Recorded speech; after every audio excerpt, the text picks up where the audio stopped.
Séjour, mon Dieu,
vers toi. The House will come to order. The Pledge of Allegiance will be led by Minority Leader Caldwell. Please join me in the pledge. I pledge allegiance to the flag of the United States of America and to the republic for which it stands, one nation under God, indivisible, with liberty and justice for all. Mr. Shebo, please call the roll. Representatives Bacon, AML Bacon, Excused. Barone, Basenecker, Bottoms, Bradfield, Bradley, Brooks. Brown. Caldwell. Camacho. Rep. Camacho. Excused. Carter. Clifford. Representative Clifford. Excused. DeGraff. Representative DeGraff. Excused. Duran. English. Espinoza. Foray. Flanell. Here. Froelich. Representative Froelich. Excused. Garcia. Garcia Sander. Gilchrist. Goldstein. Gonzalez. Hamrick. Representative Hamrick. Excused. Hartsook. Jackson. Johnson. Joseph. Representative Joseph. Excused. Kelty. Here. Leader. Lindsay. Luck. Lukens.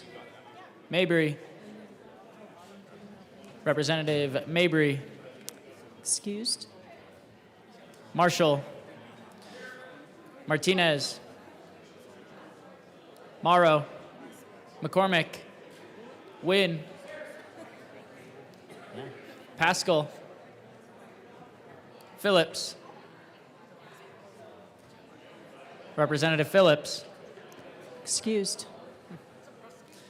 Richardson. Representative Ricks.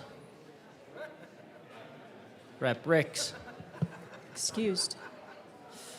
Rootnell. Ryden. Representative Ryden. Excused. Sirota. Slaw. Smith. Soper. Stewart K. Stewart R. Story. Sukla. Taggart. Titone. Rep. Valdez is excused. Velasco. Weinberg. Wilford. Representative Wilford. Excused. Winter. Woodrow. Representative Woodrow. Excused. Woog. Zokai. Where'd she go? Representative Zokai.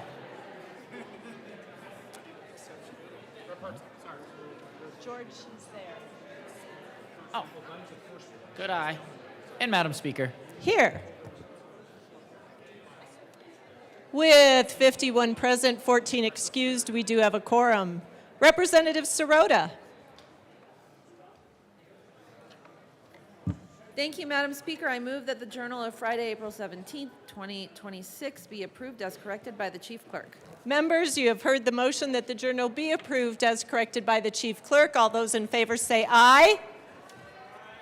All those opposed, no. The ayes have it. The motion is adopted. Members, announcements and introductions. Representative Brown. Thank you, Madam Speaker. Tomorrow at, what time are we meeting? One moment, Rep. Brown. 8:30. Members, we are on announcements and introductions. I know you're eager to hear about appropriations. Please proceed, Representative Brown. Thank you, Madam Speaker. I know they're eager to hear about appropriations. 8:30 tomorrow in the Old State Library, Appropriations Committee will meet. We will hear 6 bills, at least 6 bills, House Bill 1052, House Bill 1132, 1143, 1226, 1343, 1344, and any other bill that may have been referred to appropriations could be heard at that time. Thank you. Thank you, Representative Brown. Representative McCormick. Thank you, Madam Speaker. Today, House Agriculture, Water, and Natural Resources Committee will meet at 1:30 in room 107 to hear Senate Bill 62 for action only, Senate Bill 136, and House Bill 1340. Thank you. Representative Clifford. Thank you, Madam Speaker. The State Civic, Military, and Veterans Affairs Committee will meet at 1:30 today in LSB-A. We will be hearing House Resolution 1007, House Resolution 1006, House Resolution 1008, House Concurrent Resolution 1005, House Concurrent Resolution 1004, Senate Bill 143, and House Concurrent Resolution 1006. Thank you. Thank you. Representative Johnson and Representative Sukla. Thank you, Madam Speaker. The fun day is approaching. Next Monday is Auctioneer Day, where all of the funds do go to our amazing nonpartisan staff. We get to experience auctioneering again. I'd like to put it out to anyone who wants to help be a bid catcher. If you want to participate this year, please let us know. Otherwise, I will be volunteering some folks. And my good colleague has an announcement, too. Representative Sukla. And just remember, anybody can be an auctioneer if they just use the word dollar. $1, $1, $1, $2, $3, $4, $4, $4, $4, $5, $5, $6, $6, $6, $6. All I said was dollar. See you. That was awesome. Representative Johnson. Thank you, Madam Speaker. And to hear more of that, please make sure to donate an item. Start thinking now. We have a week so we can get more of Representative Sukla and the other auctioneers to do their amazing talent. Thank you. Representative Bradfield. Thank you, Madam Speaker. It's Monday morning, and I always come down on Monday morning to invite you to the legislature Bible study on Tuesday. I hope you can come. Thank you. Thank you. Members, can I have your attention, please? Assistant Minority Leader Winter, or Representative Leader. Thank you, Madam Speaker. Colleagues, I rise today on 420, and it's not about pot. I promise. So we rise today to honor the memory of 13 lives tragically taken from us on April 20th, 1999 at Columbine High School, a community I am proud to represent. 12 students and 1 teacher. 27 years ago today, our nation was forever changed. But for the families in Jefferson County, this is not a chapter in a history book. It is a grief that never fully leaves. I ask that we please observe a moment of silence as AML Winter read the names of those we lost. AML Winter. Thank you, Madam Speaker. Cassie Renee Bernal, Stephen Kernow, Corey DePuter, Callie Ann Fleming, Matthew Ketcher, Daniel Mauser, Daniel Lee Rohrborough, Teacher William Dave Sanders, Rachel Joy Scott, Isaiah Eamon Scholes, John Tomlin, Lauren Townsend, Kyle Albert Velasquez.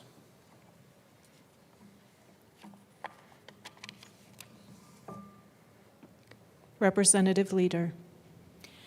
These 13 lives mattered. They were sons and daughters, students and friends, teammates and future leaders. To the families and survivors who carry this weight every single day, your community has not forgotten. Your representatives have not forgotten. This House has not forgotten.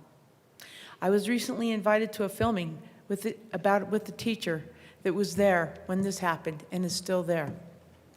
Unfortunately, I was unable to attend. I was still in committee. But we remember them.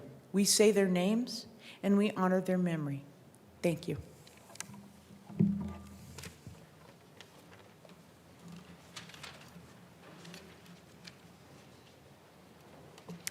Representative Woodrow. Thank you, Madam Speaker. Colleagues, House Finance will be meeting at 1:30 p.m. in room 112 to hear Senate Bill 141 and House Bill 1341. See you there. Members, I'll ask you to take your seats. We are moving on to business. Madam Majority Leader. Madam Speaker, I move to proceed out of order for consideration of resolutions. Seeing no objection, we will proceed out of order for consideration of resolutions. Madam Majority Leader. Madam Speaker, I move for the immediate consideration of Senate Joint Resolution 19. Seeing no objection, we will proceed to immediate consideration of Senate Joint Resolution 19. Mr. Schiebel, please read Senate Joint Resolution 19. Senate Joint Resolution 19 by Senator Frizzell, also Representatives Hartsook and Johnson, concerning strengthening the sister state relations between the state of Colorado and Taiwan, and in connection therewith, reaffirming support for Taiwan's international participation. Representative Hartsook. Thank you, Madam Speaker, and thank you, everybody. So today we have some guests over here to my right against the wall. We have the Director General, Debbie Hong, and her Executive Assistant, Lisa. Elsa. Oh, there's Elsa. In a moment, I'm going to describe, so both Representative Johnson and I were on a trip last year with former Senator Daphne Michaels and Janae to Taiwan. One of the things they love in Taiwan is the Colorado beef. Every place we went, we heard about Colorado beef, so that's a great thing. We do a lot of exports over there, but what we're recognizing is over 40 years of a sister state relationship with Taiwan and the trade and everything that goes on. A couple of key points is right now, this year, we're at the 30th anniversary of their presidential election, so showing how democracy is going strong. There are some issues for them across the strait, and they're working through a lot of that stuff. But from a trade perspective with the state of Colorado, we do a huge amount of economic trade with them in agriculture, business, technology, education. All of these areas are entities that help both Colorado and our businesses here and Taiwan and their businesses there. And in so doing that, the Director General, she's the representative here in Colorado in multiple states, and there's a nice point is the governor signed an MOU here about a month and a half ago with Taiwan that we worked when we were over there. We heard a lot about it, that we need to get this thing done, and we finally got it signed. And so that will continue to increase our trade and our business exchange going on with Taiwan. At this time, if we can give them a warm welcome here to the House. Thank you.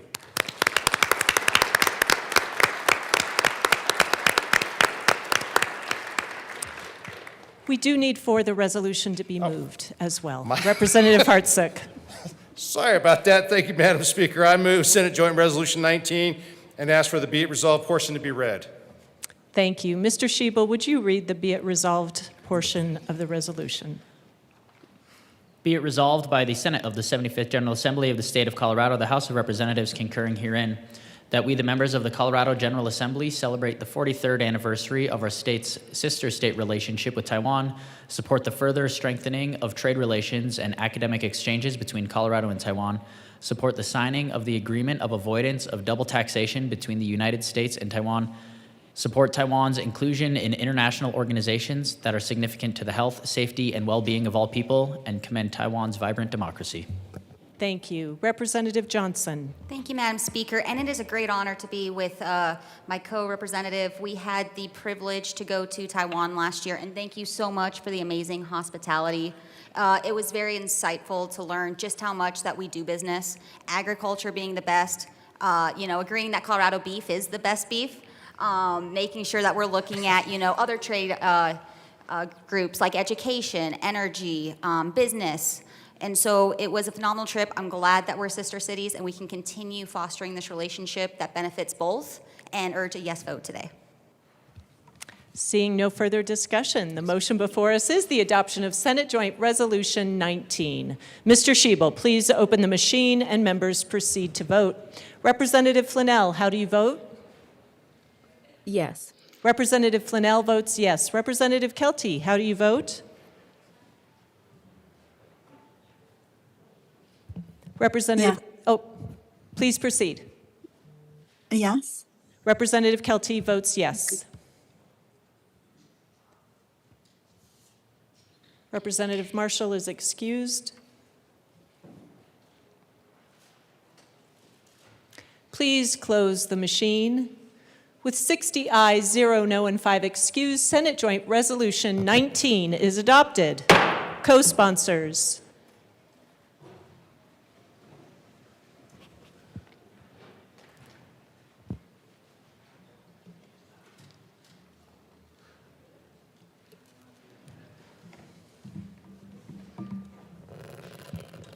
Please close the machine.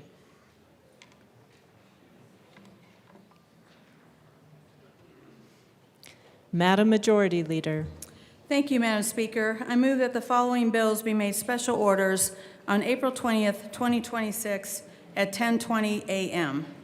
House Bill 1346, Senate Bill 40, House Bill 1314, Senate Bill 59, House Bill 1336, and House Bill 1263. Seeing no objection, the bills listed by the Majority Leader will be made special orders today, April 20th at 10:20 a.m. Assistant Majority Leader Bacon. Members, you have heard the motion. Seeing no objection, AML Bacon will take the chair.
The committee will come to order.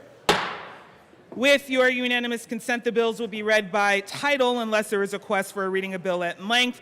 Committee reports are printed in your bill folders. Floor amendments will be shown on the screen. I legislate and in today's folder on your box account. Bills will be laid over upon motion of the Majority Leader, and the court rule is relaxed. Members, we're getting to business. Thank you. Mr. Schiebel, please read the title of House Bill 1346. House Bill 1346 by Representatives Titone and Woodrow, also Senator Kipp, concerning allowing the Department of the Treasury to sell unsold insurance premium tax credits to entities that are not insurance companies. Representative Titone. Thank you, Madam Chair. I move House Bill 1346. To the bill. Representative Titone. Thank you, Madam Chair. So, members, you might remember the special session, the last one that we had. We had a couple bills to put some tax credits out that would raise us some money over the next 3 years, that these credits would be paid out so we could get some money in the door to pay for some of the things we needed to pay for now. These were sold through the Treasury, and most of them were sold, but not all of them were, and it's because of a complication that insurance companies don't have the ability to actually sell these they don't have the ability to have a tax credit for 2 years from now. They have to do it within the tax year. Sorry, Representative Titone. We cannot hear up here, members. Please, to the members on the side, please take your conversations to the side Thank you. or off the floor. Thank you. Representative Titone. Thank you very much. So these tax credits are only really valuable to the insurance companies in the year that they need to use them. And because these are supposed to be used over 3 years, they don't have the ability to buy them all at once. So we're still short selling some of these tax credits.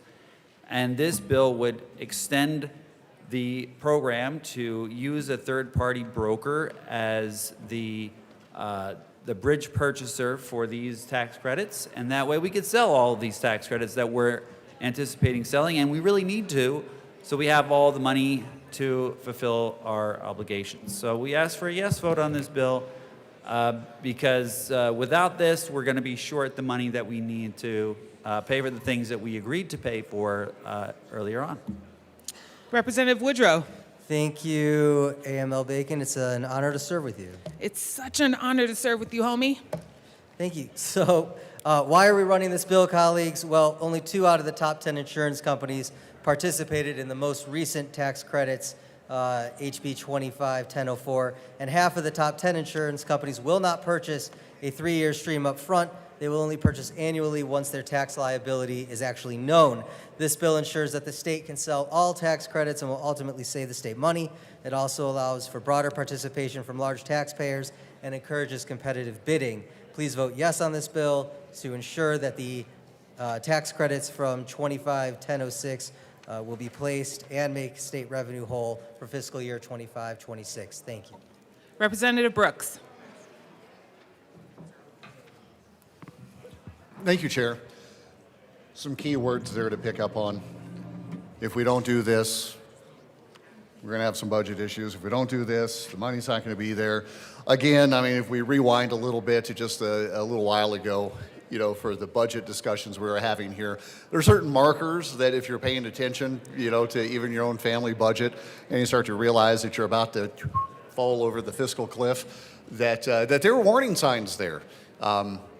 Perhaps taking inordinate amounts of money from your savings account into your personal checking account, i.e., reducing the general reserve, any other number of things where you're saying, if we don't do this, we're going to run out of money, or we're not able to fill the gap of the money that we're supposed to have. Again, folks, what we're doing here is let's go ahead and load up the dice and spit on them, right, and just give them a roll and see how it comes out.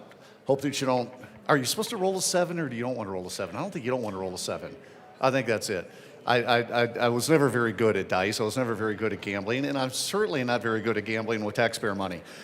It gives me a little bit of uneasiness in my tummy. This is yet another opportunity for us. What we're doing here is borrowing from the future, leveraging the future to be able to pay for a commitment we have now. It was not all that long ago, correct, just in the special session that this idea was concocted, right? But we didn't come up with the money we were supposed to come up with. It didn't work. It wasn't good enough bait. So what do? You know, you just add more bait to the hook, right? So you just add a little bit more to it. And that's what we're doing here. Is we're now expanding the class of folks, the number of folks that can get into this, and then eventually all has to end back up in the insurance company's hands.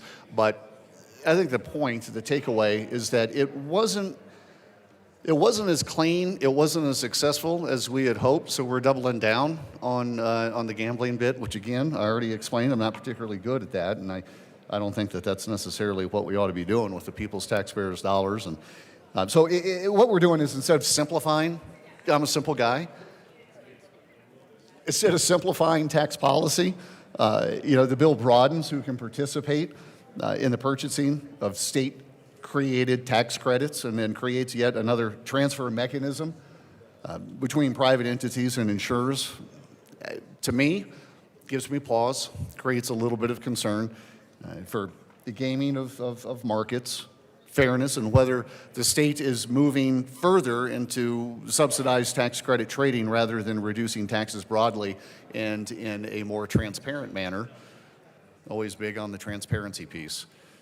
As you likely may have surmised, I'm going to be a no vote and would also encourage a no vote. Shocking. Shocking. Thank you. Representative Titone.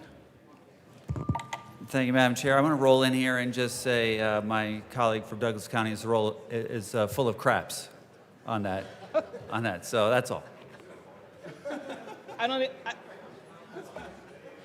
To the bill, Representative Richardson. Thank you, Madam Chair. I had a couple of questions, hoping the sponsors can help me with.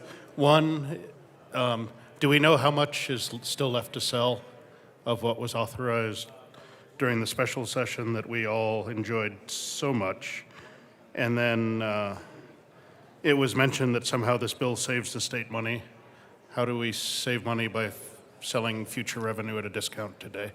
Those were two questions I'd hope you could answer. Representative Woodrow. Thank you, AML Bacon. Representative Richardson, it's a good question. I can get you the precise figure, but I believe it's approximately 45 million, and I'm sure you have an amendment to speak to that. But the whole idea is that we sold most of it, not all of it was sold. Rather than lose those funds, setting up a third-party purchaser who can then resell them ensures that there's no loss to the state. Thank you. Representative Richardson. Thank you, Madam Chair, and I hate to disappoint. I have no amendments on this bill, just opposition. But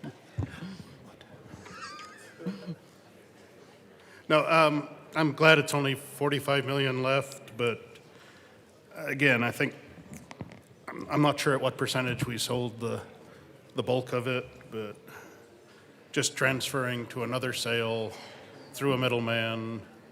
I think the floor is 75 cents on the dollar when we do this. In other statute. Oh, okay. So we've only been losing 18 cents on the dollar is what I understand for selling things now against future revenue holes that we are creating. So I understand that we were called into urgent emergency special extraordinary session last summer to fill a hole that we did not fill, and now we're just creating future holes. I just think it's a bad business to get in. We were beating on the insurance industry and then asking them to buy tax credits from us. It's just, we're not doing great things here. I'm going to urge a no vote. I suspect that we will not get 82 cents on the dollar, that we will lose more than 18 cents per dollar on that remaining 45 million to sell. So, urge a no vote.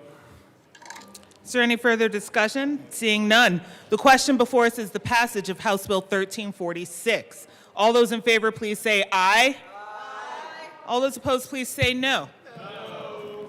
House Bill 1346 passes. Mr. Schiebel, please read the title to Senate Bill 40.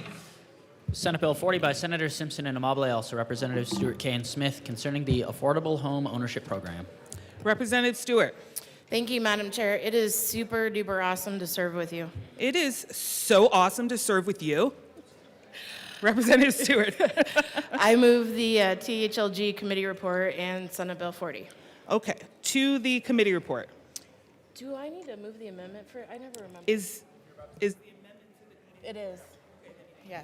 I move, is that L16 to the committee report? Okay, we'll get it displayed.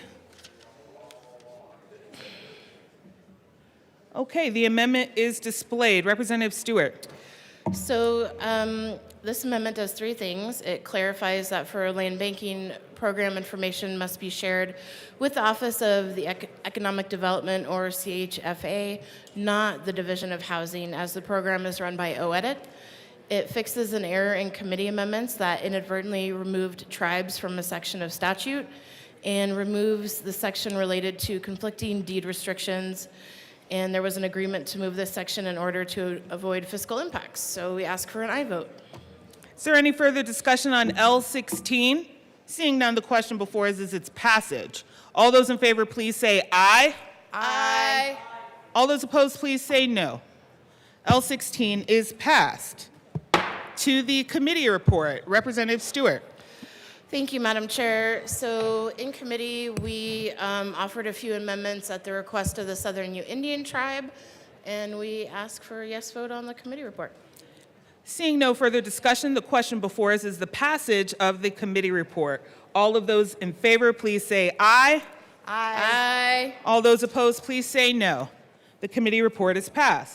To the bill, Representative Stewart. Thank you, Madam Chair. So this bill is a Prop 123, we'll call it a cleanup bill. Prop 123 was passed a few years ago and it was meant to serve the entire state. Surprisingly, mountain resort communities have different needs than metro areas. I know you all are shocked. I can tell by the looks on your faces how shocked you are by this. So thank you. I am being responsive to the needs of my district by running this bill. It changes AMI and also some front-end issues, and I'll pass it over to my co-prime. Okay, sorry. Representative Smith. Thank you, Madam Chair, and happy Monday. Happy Monday to you. This bill takes lessons learned from the initial rollout of Prop 123 and allows flexibility in 3 planks of the proposition. SB 040 will make Prop 123 even more successful, and I encourage you to vote aye. All right. Representative Lukens. Thank you, Madam Chair. I move Amendment L17 and ask that it be properly displayed.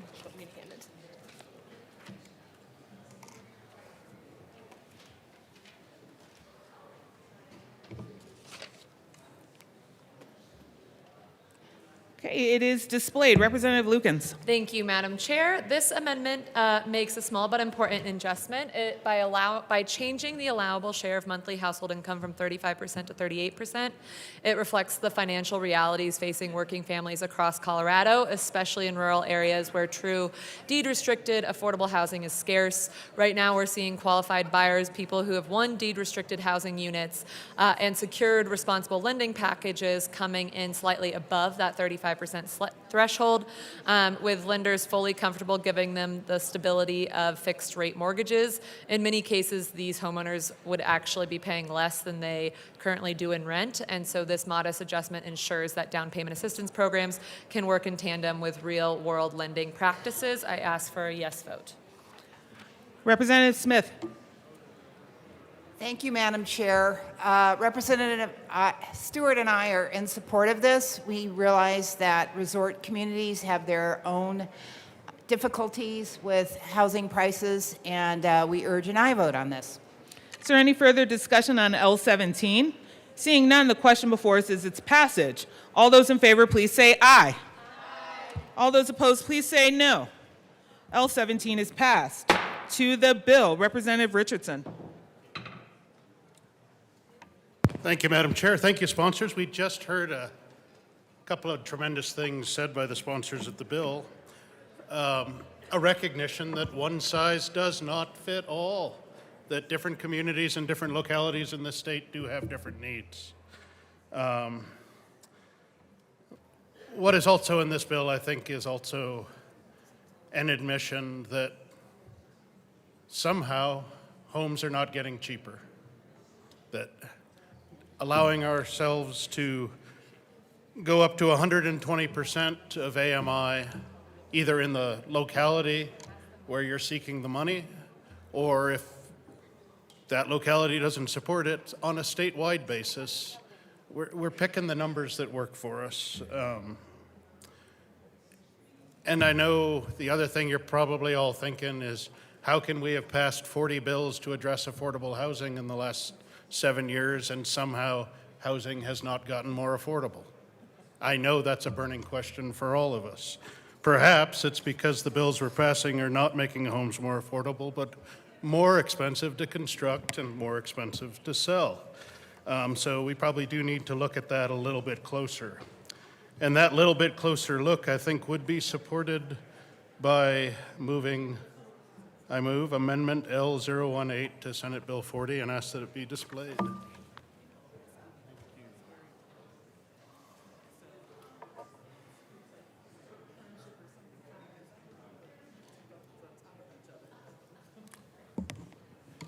Okay, it is displayed. Representative Richardson. Thank you. We're making another change to how we address affordable housing, and I think it's important that we understand what the impacts, successes or failures of that might be. So this amendment simply ensures that we start getting reports out and during Smart Act hearings that look at per unit costs, sales prices, and buyer incomes for each of those projects to see if the money that's going out that came in from the taxpayers is actually being effective and how it is affecting sales in the area. So, I think this is a very common sense and simple amendment, which are the ones that generally die, but I would hope that it does actually pass so we can see how this money is being used and what the impacts are. So I would urge a yes vote on this amendment.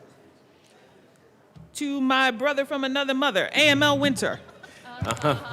Thank you, AML Bacon. I appreciate you as well. I also wanted to rise in support of this amendment. Smart Act hearings are an important time for us as legislators to take a look at policies in this building and how that they're being promulgated and what the departments feel about them, and it gives us time to ask them questions. As we talk about data and the amount of bills that have been passed, I think there's a spectrum of bills, whether it has to do with regulation, whether it has to do with building materials. There's so many things that we've put into the house building part of all of this. I think it's important that we take these facts, take a look at them, and that helps us to recalibrate and retool for things.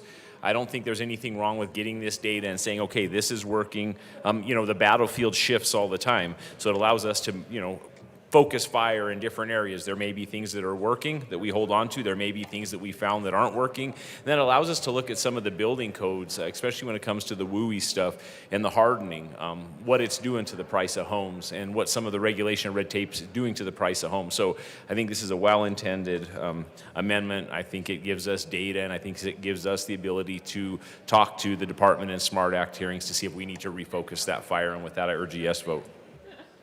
Representative Stewart. Thank you, Madam Chair. I very much appreciate my colleagues from across the aisle bringing this forward. And I will say, very exciting news is DOLA already does this every year. So this is covered. They present this data. I love data. They present it, and these are deed-restricted units. So that's an important fact, too. So I'm going to ask for a no vote on this because we're doing it. Is there any further discussion on L18? Representative Richardson. Thank you, Madam Chair. Thank you, sponsors. I honestly don't believe that the level of detail that this amendment asks for is what is presented during Smart Act hearings. So I do think there's room for improvement, and I think this is one, and would truly ask for a yes vote on this amendment. Seeing no further discussion, the question before us is the passage of Amendment L18. All those in favor, please say aye. All those opposed, please say no. L18 is lost. To the bill. Is there any further discussion? Representative Richardson.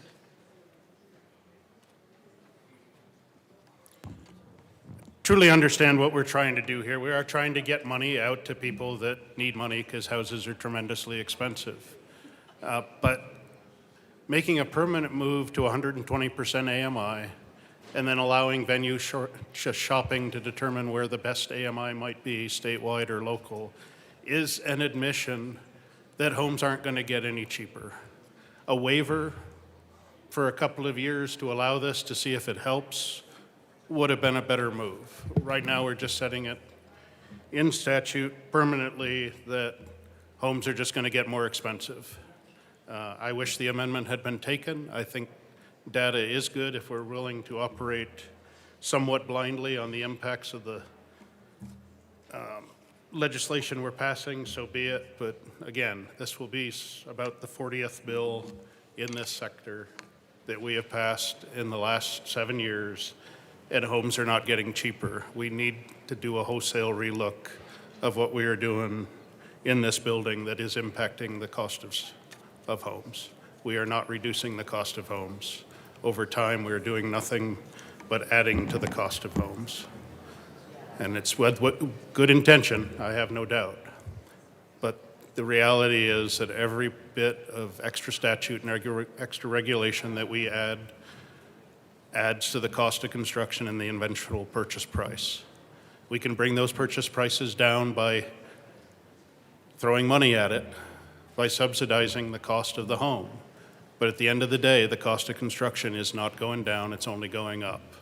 And eventually we are going to run out of other people's money, and the subsidies will dwindle or stop, and we're going to be left with overpriced, expensive housing stock that nobody can afford.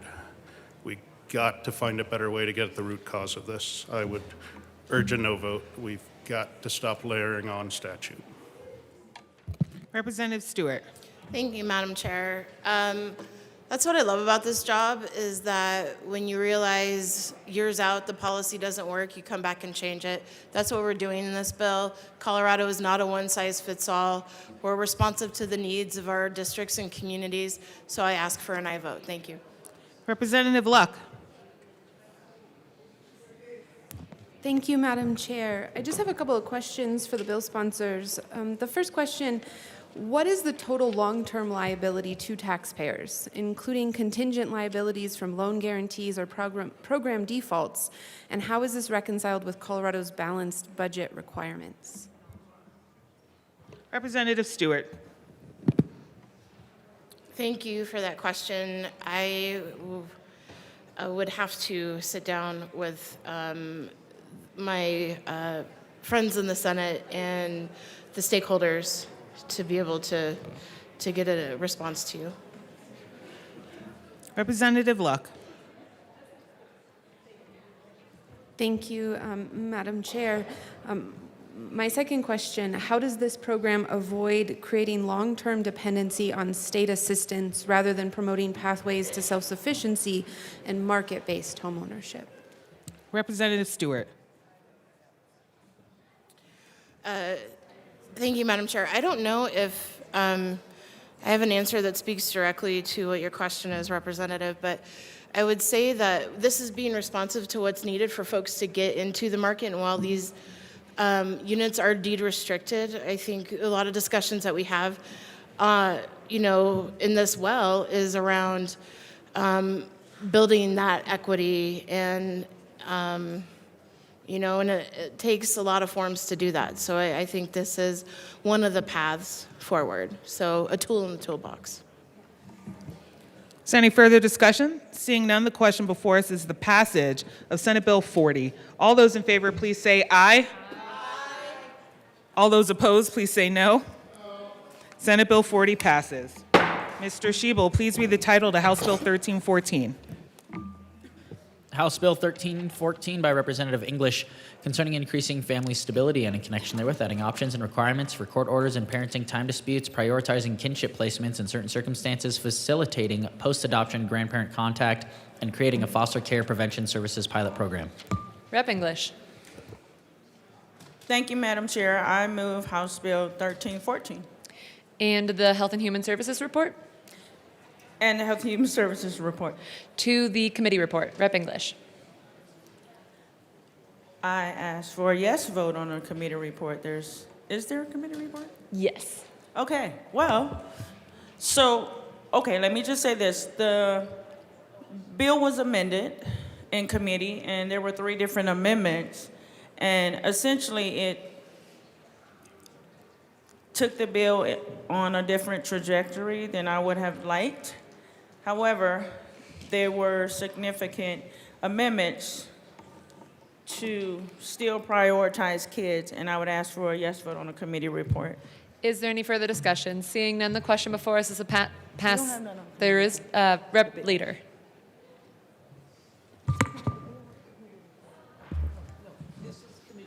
Yes. Is there any further discussion? Seeing none, the question before us is the passage of the Health and Human Services Committee report. All those in favor say aye. Aye. Those opposed, no. The ayes have it. The Health and Human Services Committee report passes. Rep. English, to the bill. Thank you, Madam Chair. Colleagues, House Bill 261314 is rooted in a simple but powerful principle. When children can safely remain connected to family, they should. And having conversations with different people here in the Capitol and outside of the Capitol. This really is important that we prioritize family connection to children, because when we don't, it causes trauma. But this bill has been amended and narrowed, but its purpose remains clear, that protecting family stability and preserving kinship connections for children who too often experience unnecessary disruption to no fault of their own during some of the most vulnerable moments of their lives. So, as amended, this bill does three important things. First, it protects grandparents and great-grandparent family time rights by clarifying Colorado law following a 2025 Colorado Supreme Court decision that unintentionally limited biological grandparents' standing to seek visitation after adoption when their child or the child's parent had passed away. The issue came down to two words in statute versus is or was. That technicality should never determine whether a child gets to maintain a meaningful relationship with loving grandparents. This bill fixes that by ensuring grandparents do not lose standing simply because their child is deceased. Second, the bill strengthens kinship placement practices in child welfare cases by reinforcing what should already be common sense. When a child must be removed from the home, we should first look to safe relatives and trusted kin before defaulting to separation from family. The bill requires counties to document diligent efforts to identify and contact grandparents and kin early in the process, helping reduce unnecessary trauma and improve stability for children. And third, the bill repeals outdated statutory language that no longer reflects best practice and aligns placement language across statute so courts and county departments can operate with greater clarity and consistency. Yes, several broader positions were removed through amendment, but even in its current form, this bill still moves us in the right direction toward a child welfare system that values prevention over disruption and family preservation over unnecessary separation. As a former Board of Education director and now a state representative, I have seen firsthand how instability at home follows children into the classroom, into their mental health, and into every part of their future. Children deserve stability, they deserve continuity, they deserve the chance to remain connected to the people who love them most. This bill helps us protect that because children should not lose family because of outdated statute or legal technicalities. They deserve better. And I respectfully ask for your support on House Bill 261314. Rep Leader.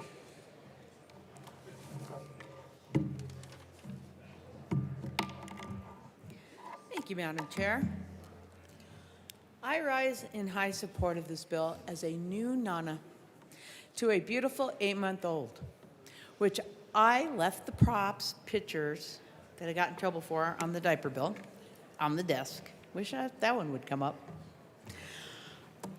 One does not know what happens in relationships, but what I do know, if either parent wanted to take away my right as a grandparent, I would have great issues with that, short of grandparents being unfit. In relationships, people can be very vindictive and prevent others in their family from seeing their children, much less their grandparents. And this is why I rise in strong support of this bill. Grandparents need rights too, because we definitely love them grandbabies. So thank you for bringing it. Rep English. Thank you, Madam Chair. And just to close this out, because I've provided what the amendments do, and it just helps update statute, and it clarifies the definition of grandparent and great-grandparent. And there was a question asked in committee, where was the statute fall up under? And now it would be under Title 14, just for clarity.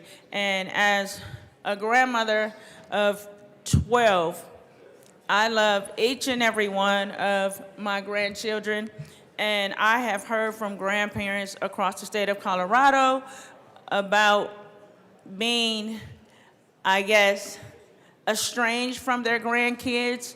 And so every little step we can take in this building, I believe that we should, and it's the right thing to do. And grandparents are special people, and once you've built a relationship with your grandchild and the system says you can no longer have that relationship, it has an impact on the mental health of the child as well as the grandparents. Those grandparents that are truly connected to their grandchildren. And I think prioritizing kinship when children are experiencing a traumatic situation to no fault of their own, we should, in these moments, consider them and truly consider them and consider how they feel, opposed to just placing them with a stranger that's unfamiliar, and now they have to try and rebuild, or not rebuild, but build a relationship with someone they don't know because the kin was skipped over.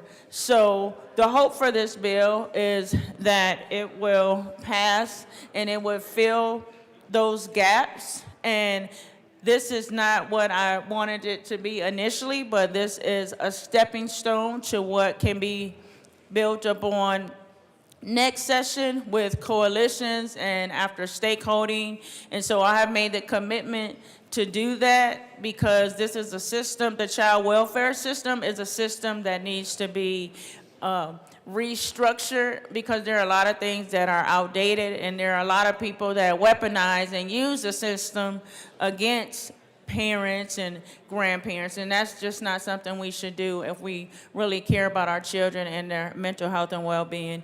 And with that, members, I ask for a yes vote. Thank you. Is there any further discussion? Seeing none, the question before us is the passage of House Bill 1314. All those in favor say aye. Aye. Those opposed, no. The ayes have it. House Bill 1314 passes. Mr. Schiebel, please read the title of Senate Bill 59. Senate Bill 59 by Senators Cutter and Ball, also Representative Lindsay, concerning a prohibition on a member of the General Assembly holding multiple elected offices. Rep. Lindsay. Thank you, Madam Chair. Members, today I'm here happy to present, I move Senate Bill 59. To the bill. Thank you. I'm here to present this bill that basically is saying, starting with the 76th General Assembly, and upon swearing in, that a member of the General Assembly shall not hold any other elected office while serving as a member of this body. There are a couple of exceptions to that. One is if you are elected as a special district elected office, and also if you have less than 1 year remaining in your other elected office, or if you have less than 1 year remaining in your term in the General Assembly. Also, there's an exception if you are a senator who is in the 76th, you're in the middle of your term. So obviously there's a few reasons for this. One is just a conflict of interest. Obviously, if you're elected here at a state level and then you are serving in a role at a county or a city, as we see in much of our committee work, sometimes there is opposition on one side or the other. And so when you are serving in this body as a state representative, it's important that you are focused on those issues. Also, the time and attention concerns. Obviously, this work can be quite grueling, as we know, and so making sure that you have enough time to do this particular work during session is really critical so that you're showing up for your work here, for committee, for your constituents, and then also just to share power instead of consolidating it. So with that, I ask for an aye vote. Is there any further discussions? Rep. Brooks. Chair, thank you. I realized I was kind of on the well periphery, so thank you for allowing me to rush in. So let me just be real clear. This doesn't impact me personally. I am an elected official with the town of Castle Rock. I still serve as a council member, but that term's up in November. Unless there's like a super safety clause, I don't know that, I mean, it doesn't have any impact. So my argument against this has nothing to do with how this impacts me. However, it does speak to what I have spoken about many times, many more than I would like to, honestly, about local control and the ability for local governments to be able to make that decision. I know that there are a number of elected officials here that served in city councils, town councils. Their charters did not allow them to be able to keep their position as an elected member of city council after coming here. So they had to give up that seat. Understand that. However, there are a couple, and there have been a couple of instances on each side of the aisle, me and then somebody also from the Boulder area, where the charter did not specifically prohibit that. At the end of the day, folks, it's up to the voters. It's up to the voters to decide what they feel is right for their area. It's up to the voters to decide what they want their local government to look like. It's up to the voters to decide how they want their representation to be coming here at the state capitol.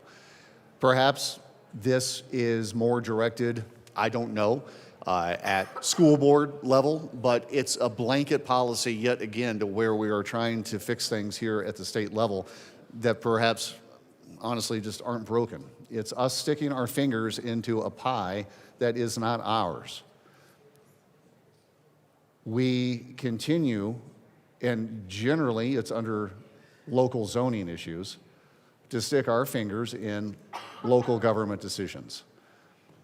Something that I believe is best left for local governments. It's something that is best left to the voters of those areas. If a representative is not doing the job correctly because they have a commitment outside of this chamber, that's up to the voters to fix. If somebody is sitting on town council or a school board and not putting in the amount of work that the constituency expects them to do because they have a conflict, that's up to the voters to resolve. By and large, it is very infrequent that these issues exist, honestly, and yet here we are trying to make yet another state law that is going to tell local governments how to conduct their business.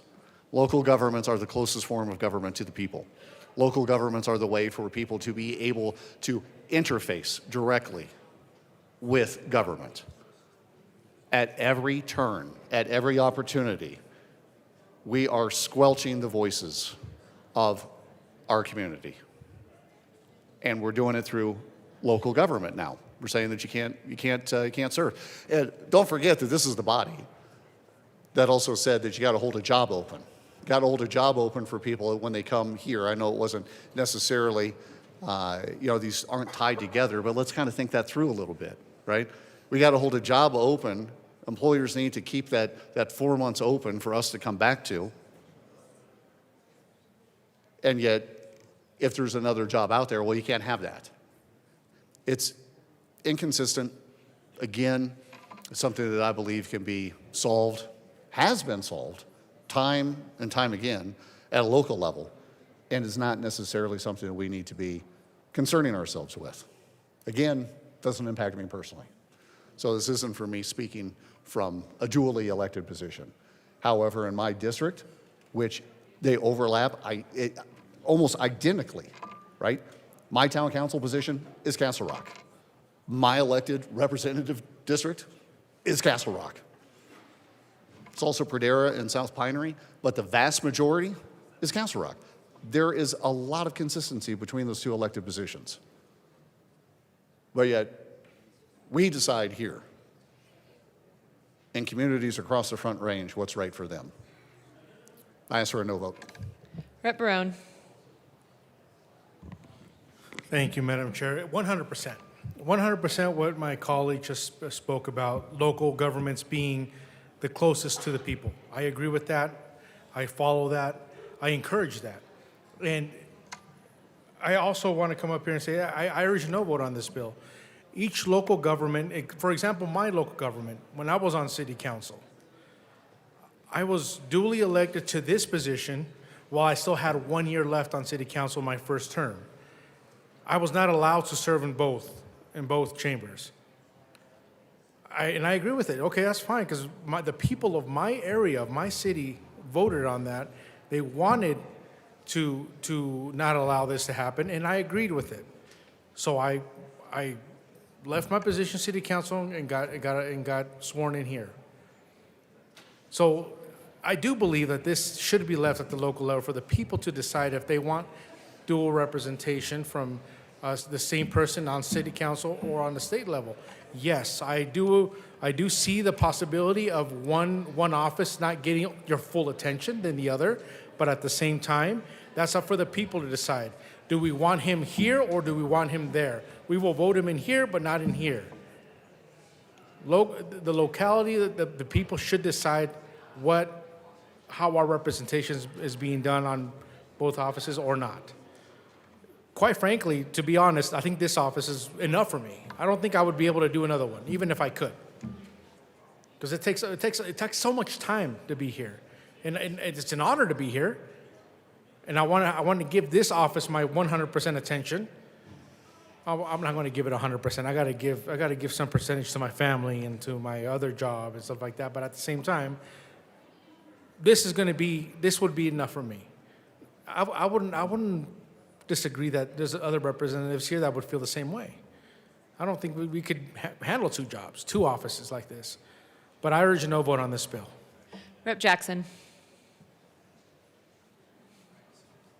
Thank you, Madam Chair. I'm not going to take a whole lot of time speaking on this, but I do rise in support of this bill because, as we all know, this role is extremely demanding. It is extremely time-consuming, and our work is so important that we have to be laser-focused, committed, and dedicated to serving the people of Colorado. And from a practical standpoint, I just don't see how anyone can expect to be serving in this role as well as in another elected position and think that we're going to get the best results in either role. Inevitably, there will be a conflict of interest. Inevitably, there will be conflicting schedules where you can't be in two places at the same time. And I think the people of Colorado deserve to have people in the legislature who are 100% focused and committed on doing this work. Thank you. Rep. Luck. Thank you, Madam Chair. The Colorado Constitution outlines the legislative branch in Article 5. And I believe it's Section 10 of Article 5. It further outlays our right as members to determine the qualifications for membership, which this bill falls under, the qualifications of membership. This bill does not infringe upon local jurisdictions insofar as what a city council does vis-a-vis a school board. The local jurisdictions can make determinations as to whether or not they are willing to have people in their membership be part of other elected bodies. It has been argued that by having this bill go forward, the State Assembly is infringing upon local control. But one could flip the argument on its head and say that if the City Council has a right to determine whether city councilors can serve in the General Assembly, then similarly, the General Assembly can make restrictions on whether their own members can serve in other elected bodies. And that is what this bill does. This bill seeks to say that if you want to be a member here, that you need to be fully focused here. The argument has already been laid out as to the demands of this quote-unquote citizen legislature, which is supposed to work part of the year for part of the time, but we all know that if you're doing the job well, it is all of the year for all of the time that you have and are willing to give. There are other elected positions that are equally as demanding. And for those who, in other parts of the year, are taking on other jobs, that can be triple or more the amount of work. It is not outside of our purview or outside of fairness to say that we want members who focus in on this job and this task. Moreover, we need to recognize that what the representative who just spoke said about the inevitability of conflicts of interest, many of us have seen in our time in office. Many of us have seen that city councils at odds with each other, members who are at odds with each other, get a member of the legislature to do their bidding on one side or the other and resolve a local issue through state power. That is more likely to happen when you serve on two boards, when you serve here and when you serve someone else. Which hat do you wear? Do you wear the hat of the 88,000? Do you wear the hat of whatever group you are serving in the other elected office? Are you looking at statewide interests, or are you looking at more narrowed interests that only involve that other hat? I think that a yes or no vote could be justified fairly, truthfully, because of the fact that the people ultimately have the say as to whether they put into place one person in two places. But I also believe that a yes vote on this is justified insofar as what we see and the dynamics we experience in this room that many in the electorate would likely not understand or appreciate. So I rise in support of this bill. And I just want to say, for that argument of local control, this is local control because this is local to us. This is our room, and we get to decide the qualifications of membership within it. Is there any further discussion? Rep. Richardson. Thank you, Madam Chair. I appreciate the arguments for and against and what the sponsors' concerns are. Just wanted to discuss a little bit on the conflicts of interest. Yes, they can happen, but conflicts of interest can happen whether you're a member here and you still have a job in an industry that is regulated by the state. Conflicts of interest can occur if you serve in this body and you run or sit on the board of a nonprofit that receives money from the state. The ability or the potential for conflicts of interest are always going to be present whenever you have a dual role, whenever you serve here and you have something outside of your immediate family that you are part of. And potentially there's conflicts if there's problems within your immediate family that you feel are legislatively bound or impacted. So I don't think that's the strongest argument that could be made for this. And we also heard a little bit about consolidation of power. And quite honestly, I think this bill actually does consolidate power at the legislative level. You can look at it through either lens of local control or state control.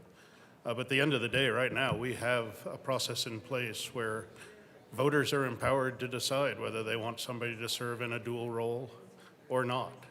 Voters were empowered to establish the charters that may prevent that from happening. I do think that this role takes an incredible amount of focus and energy and time.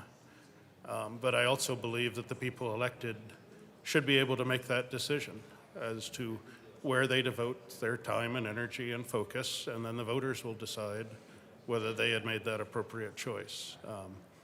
I wouldn't have been covered under this bill, but I served my 4th year on a school board during my first year as a county commissioner, and I can tell you that I was not able to put as much focus on my school board duties as I had during those 3 years when I was just happily retired and volunteering my time in that elected office. And I chose not to run for a second term and focus my energies on being a county commissioner. I think that there are issues that this bill addresses, and they are real, but I'm not sure if a bill is needed. So I am not going to support it today. I don't think the arguments are strong enough on either side to be changing state law to address what is truly an individual issue that has to be addressed when you're running for office and when you're making those decisions on where to focus, and taking what is now an authority of the voters to decide away from them, I think is the wrong direction to go. So I would not support this bill today. Is there any further discussion? Rep. Soper. Thank you, Madam Chair, and it's an honor to serve with you. It's an honor to serve with you. Members, I rise opposed to this bill. I'm one of those people that am covered by the exemption in this bill. I hold 2 elected offices. I'm both on a special district hospital board and obviously serving here in the House of Representatives. Even though I do not specifically fall under this bill, what I will say is the benefit to that local government, to that special district, the benefit to myself personally, the benefit to the House of Representatives, and the benefit to the state of Colorado has been tremendous. To be able to have expertise, for example, in the inner workings of a hospital, and even in the inner workings of a local government, yes, a special district is a type of local government, is valuable. And that's valuable insight here. If someone wanted to be, for example, on their city council or their school board and in the General Assembly, they would have to justify that with their constituents. That has to be known. Disclaimers have to be made. And for the General Assembly to say, no, absolutely not, is wrong. This is clearly a local control issue. We shouldn't be dictating to a local jurisdiction who they want to send as their representatives. I mean, if someone can manage to do 2 things and the locals are okay with that, that's their constituency. I find that, even though this probably comes from a point of good intentions, it also feels like it's driving at a specific person, or maybe persons within the General Assembly. And we don't run special legislation. Legislation that impacts even one person is considered special legislation, and that has not been allowed. Now, this bill does not lay out who, but it does have that feeling that it's driving at someone. I do appreciate that special districts are carved out here, because we have an awful lot of special district boards in Colorado where it's a real struggle to get people to run for those boards. I can tell you that in our last hospital special district meeting, it was literally like pulling teeth to get people to want to run. I can't believe people wouldn't want to be on a hospital board.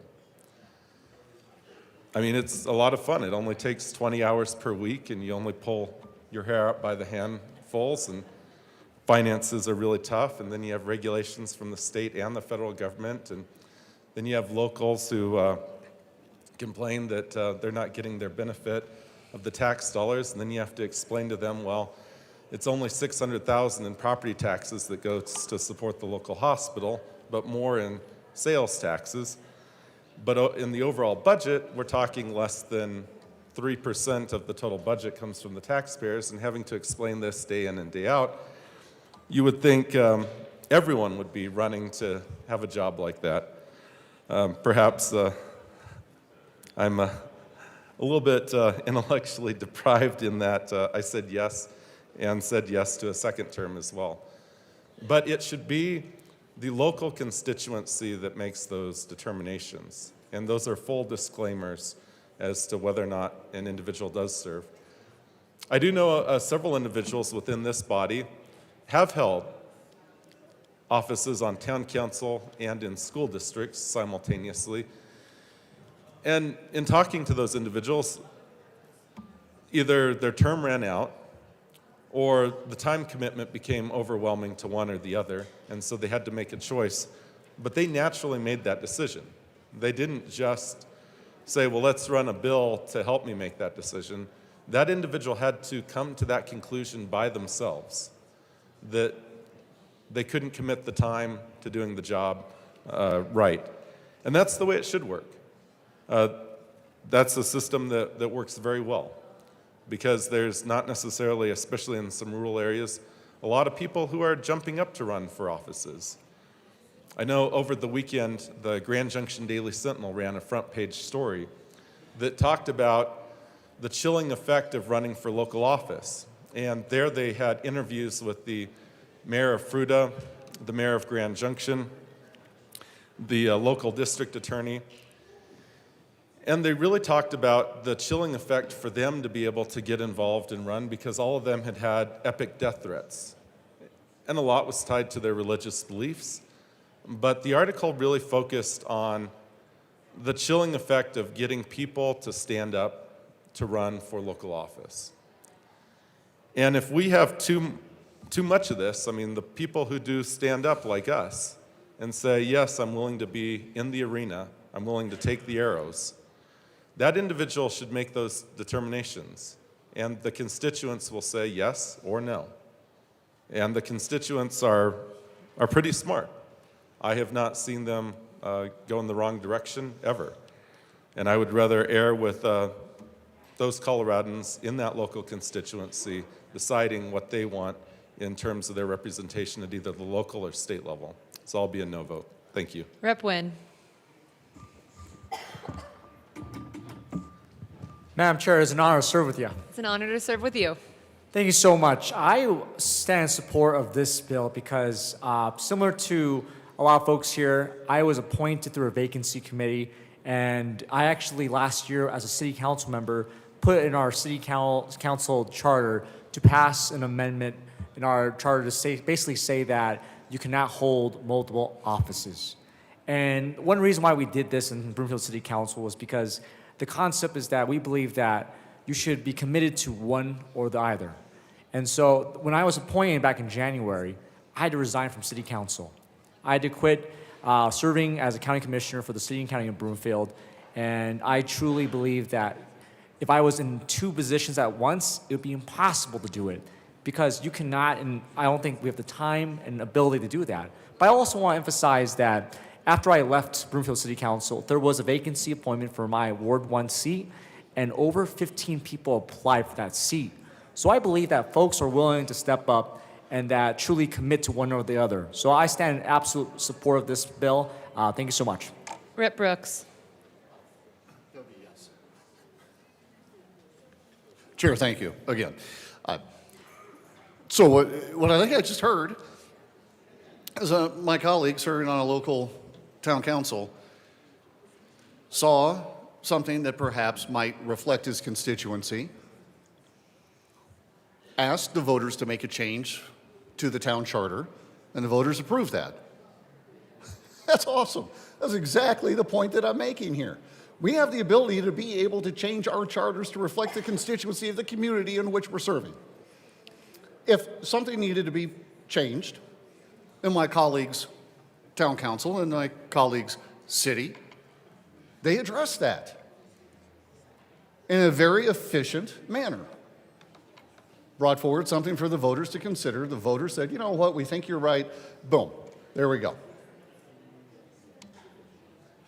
Why do we want to muck up that process? That is the closest form of government to the people that people spoke. If individual communities, if individual bodies, town councils, city councils, have an issue, then they have a means and a mechanism to resolve that issue. They have a means and a mechanism to go to the people and to say, look, why don't you decide? Because I'll take it a step further. Because I understand the whole thing about local control. Kind of, it's like me talking about how we're the 6th most regulated state in the country. It starts to fall on deaf ears because we hear it so often, right? That is something that we talk about, again, way more than I would like to. Way more than I would hope that we discuss here, because we do continue to erode, chip the edges, and make decisions that impact our ability to be able to govern our communities in the way that our communities wish to be governed. I'll go a step further. That is not just about local control. It's about respecting our voters. Are we saying here that we don't respect the voice of our voters? That we don't believe that they are either aware enough or smart enough to be able to make the vote that best impacts and best reflects their own community, and that we have to do it here because we don't trust our voters? That's what I'm taking away from this a little bit, folks. That's what I'm getting. We decide here what's good for you, and we're not going to listen. We are going to say, that's not something that you deserve to have a voice in, because we're going to decide here. I say we support the voices of our voters. We support those that are in our community, and we respect the decisions that they're making. Again, I ask for a no vote. Is there any further discussion? Seeing none, the question before us is the passage of Senate Bill 59. All those in favor say aye. Aye. Those opposed, no. No. The ayes have it. Senate Bill 59 passes. Mr. Schiebel, please read the title of House Bill 1336. House Bill 1336 by Representatives Lindsay and Winter, also Senator Pelton R., concerning measures to increase access to pharmacy services. AML Winter. Thank you, Madam Chair. I move House Bill 1336 and the Health and Human Services Committee report. To the committee report. Yes, Madam Chair. In Health and Human Services Committee, we accomplished the following. We clarified language regarding the insurance carrier provisions after additional stakeholder conversations.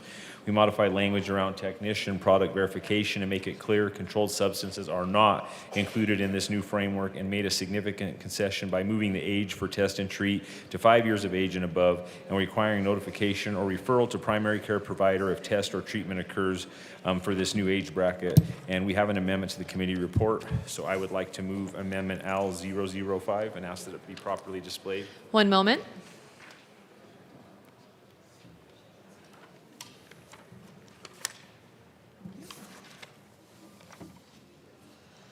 L5 is properly displayed.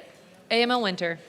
Thank you, Madam Chair. This amendment simply ensures that the notification and referral requirement we put into the bill for test and treat is in compliance with HIPAA, and I ask for an aye vote. Is there any further discussion? Seeing none, the question before us is the passage of L5. All those in favor say aye. Aye. Those opposed, no. The ayes have it. L5 passes. To the committee report, AML Winter. I ask for an aye vote on the committee report. Is there any further discussion? Seeing none, the question before us is the passage of the committee report. All those in favor say aye. Aye. Those opposed, no. The ayes have it. The Health and Human Services Committee report passes. To the bill, Rep. Lindsay. Thank you, Madam Chair. It is an honor to serve with you. And an honor to serve with you. As we get started into discussing the bills, I want to move Amendment L7 to House Bill 1336 and ask that it be properly displayed. One moment.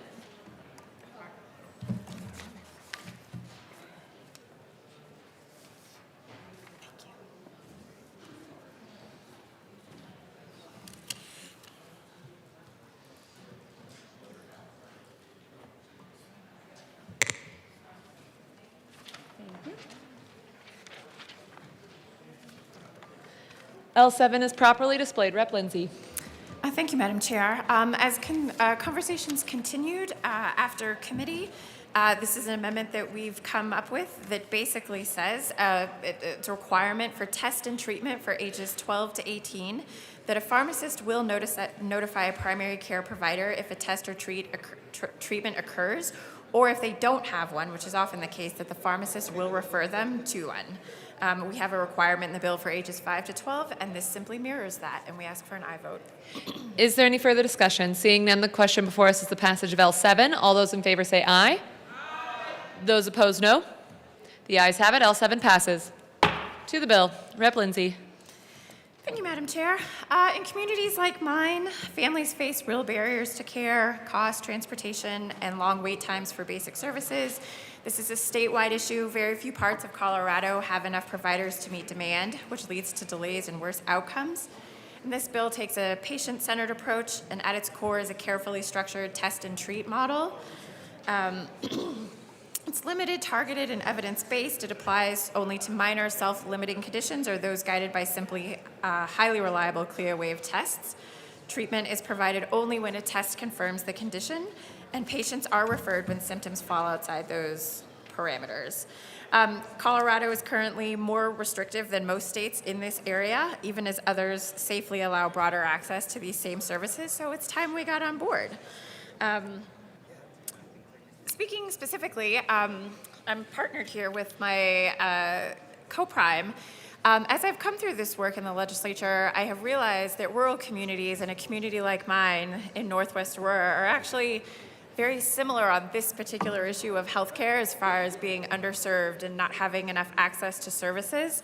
And so, oddly enough, I have paired on a lot of pharmacy bills with rural counterparts because despite geographic differences, we are facing the same issues. And this pharmacy bill is there to make sure that if it's a Saturday and you are concerned that your kids might have something going on, that you're able to go to your local pharmacy or grocery store while you're also picking up your milk and things for dinner to figure out if there's something going on because the doctor's office is closed. Obviously, I have 4 kids, and I have seen what it's like when you're trying to make appointments and figure out something, an illness that's going on in your household, and this makes it a lot easier because changing that age difference, sometimes if you have a kid over 12, they can go to the pharmacist, and then you have kids under who can't. And as a mom, that's a big pain in the butt to make sure you have to go get that doctor's appointment. So we ask for an aye vote. This is a really good policy to increase access for people across the state to health care. AML Winter. Thank you, Madam Chair, and thank you, colleagues. My co-prime is 100% correct. I think in House District 47, we have 2, maybe 3 pediatricians, and it's hard to get care. A perfect example is talking to different folks. An example that I can give about what we face in rural Colorado is your child's sick. You have 3 options. You can either pay $2,000 emergency room bill, you can drive an hour to hour and a half to get treatment, or you can let your kid just lay sick on the couch. We do have an issue, and we have an issue that it actually is rural and urban and all at once. But I think it's important. First and foremost, we can already do this for 12 years old and up. This is just expanding the scope. The pharmacists, we've heard from the pharmacists, they're trained to do this. They have the education to do this. I think what we've come up against with this right here is it's a competition issue. I think that there are some doctors in the urban area that are against this bill because they just don't know the intricacies of rural Colorado. It's easy to say, why don't you go into your doctor to get a test? Well, when there's no doctor to get a test, I think it's wholly unfair to put that on a parent. And then secondly, if you have a child that's 12 years old and you have another child that's 10 or 9 years old, so you're going to tell one kid, we can get you treated, but we're going to let the other kids stay sick on the couch. It's just hard for me to get behind anything like that. And this really shouldn't be a competition issue for these dollars. I mean, at the end of the day, it's also going to save the healthcare system some as well. I mean, going and being able to get that Medicaid reimbursement in the pharmacy, it's going to be a lot cheaper than what it'll be in a doctor's office. So we see this as a whole money saver. We've heard from people on both sides of this. What it comes down to is at the end of the day is the pharmacists have the training to do this. This isn't a vaccination bill, which has been brought up in this chamber. This isn't about vaccinating babies. I've also heard this in this chamber as well. Has nothing to do with this. This is an access bill, 110%, and I want to make it clear. The pharmacists have the training to be able to do this. We are not giving them any other authority than they already have out of the scope of their training. We're just expanding the age limit. Another thing I do want to say is we negotiated in good faith with these 2 amendments. We talked to people in the committee. They asked for these amendments. Our team also talked to the healthcare industry. This was an amendment that they had talked about having on, so I want to say in good faith, myself and the other bill sponsor, we negotiated outside of this room, just like we said we would the day that we had the bill come out of committee. And with that, I urge an aye vote. Rep. Gilchrist. Thank you, Madam Chair. And I first just want to say I really deeply appreciate the bill sponsors' work on this and the changes they've made to the bill to improve access to care for families in rural and underserved areas of the state. This is an extremely important subject. We've talked at length about how we should all be committed to access across the state. But that being said, and also just want to acknowledge that, appreciate the amendments that have been brought both in committee and today. But I think I still have concerns about this bill regarding lowering the age for pharmacists, and have been clear with the sponsors that allowing to have independent prescriptive authority to test and treat for pharmacists at the lower age is still a concern. We heard from different perspectives on the bill in the committee, and it's clear that while some think it's a solution to help address our state's access to care issue, others remain worried about some of the unintended consequences for testing and treating kids down to the age of 5. To be able to treat a child, a provider must be able to diagnose and identify the issue which they are treating. A diagnosis requires a comprehensive view of a child's health, of which a test is only one part of the process for identifying an issue. So we talked about, for instance, strep. If you test a kid for strep, the potential test positive could be, it could test positive for strep and be mono, and the treatment for that makes the sickness worse. And so issues like that come up with as an unintended consequence of this bill. There are many complexities to treating kids who have growing bodies, often present illnesses differently and in ways that are less straightforward than adults. The safest medical diagnosis and treatment plan path for children is a collaborative, team-based care that preserves specific standards for young patients while leveraging pharmacists' expertise rather than replacing clinical evaluation with a simplified testing model. For these reasons, I will be a regretful no on the bill, but appreciate again and deeply respect the sponsors for their work. AML Winter. Thank you, Madam Chair, and I deeply respect the comments of my colleague that were just up here speaking, but at the end of the day, I think those comments come from a place where you have access to care and you have access to be able to get to these physicians. And I think that's the whole argument with inside of this bill is some folks have access and some folks don't. This is a healthcare issue. We talk about losing providers. We talk about provider fees. We talk about rural Colorado and actually being able to shore up the wall that's being broken down. And that's what this bill does. And we have the referral option in here. I mean, the referral is going to go to the doctor. And I'm sure a parent, if they have a sick kid and a kid that their sickness persists, they're going to take their kid to the doctor. But when we ask for data showing that because there's, I think, 20, and don't quote me on this, I want to be clear, I think there's over 20 states that already have test and treat, and there could be no data showing on adverse side effects. And when we asked the doctors, they also said that they themselves misdiagnose and mistreat. So, we just don't want to make something out of nothing. So I urge a yes vote. Rep. Bradfield. Thank you, Madam Chair. In hearing this bill in Health and Human Services, our caucus felt that this bill was one that should be passed, and we were particularly pleased when they brought the amendment that pharmacists could test children down to the age of 5, with the understanding that all the results were sent to the primary care manager. And for that reason, I do urge a yes vote for rural Colorado. This is the way that many families can get a speedy evaluation of why their child is sick. So let's help out rural Colorado and also small town Colorado. Thank you. Rep. Clifford. Thank you, Madam Chair. I've been fascinated by some of the comments about pharmacists having this role or any expanded scope of practice here. Let's keep in mind that for well over 25 years, we have required all pharmacists to get a doctorate. We are also talking about situations where if you went to a clinic like a doc in a box or an urgent care, they're going to follow the same protocols for doing this testing and initial round of medications in order to accommodate someone's illness. This is not something new. This is expanded access to care. And that's it. If an illness persists, you go to the doctor. If an illness is greater than that can be seen by a simple test, the pharmacist is going to say, go to a doctor. And we've continued to expand practices of healthcare to make sure that we give people greater, faster, easier access to care, and that is all that is happening here. And the professionals that are making these determinations are well qualified to do this work. I will be in delighted yes vote and hope that we get this out. Thank you. Rep. Woog.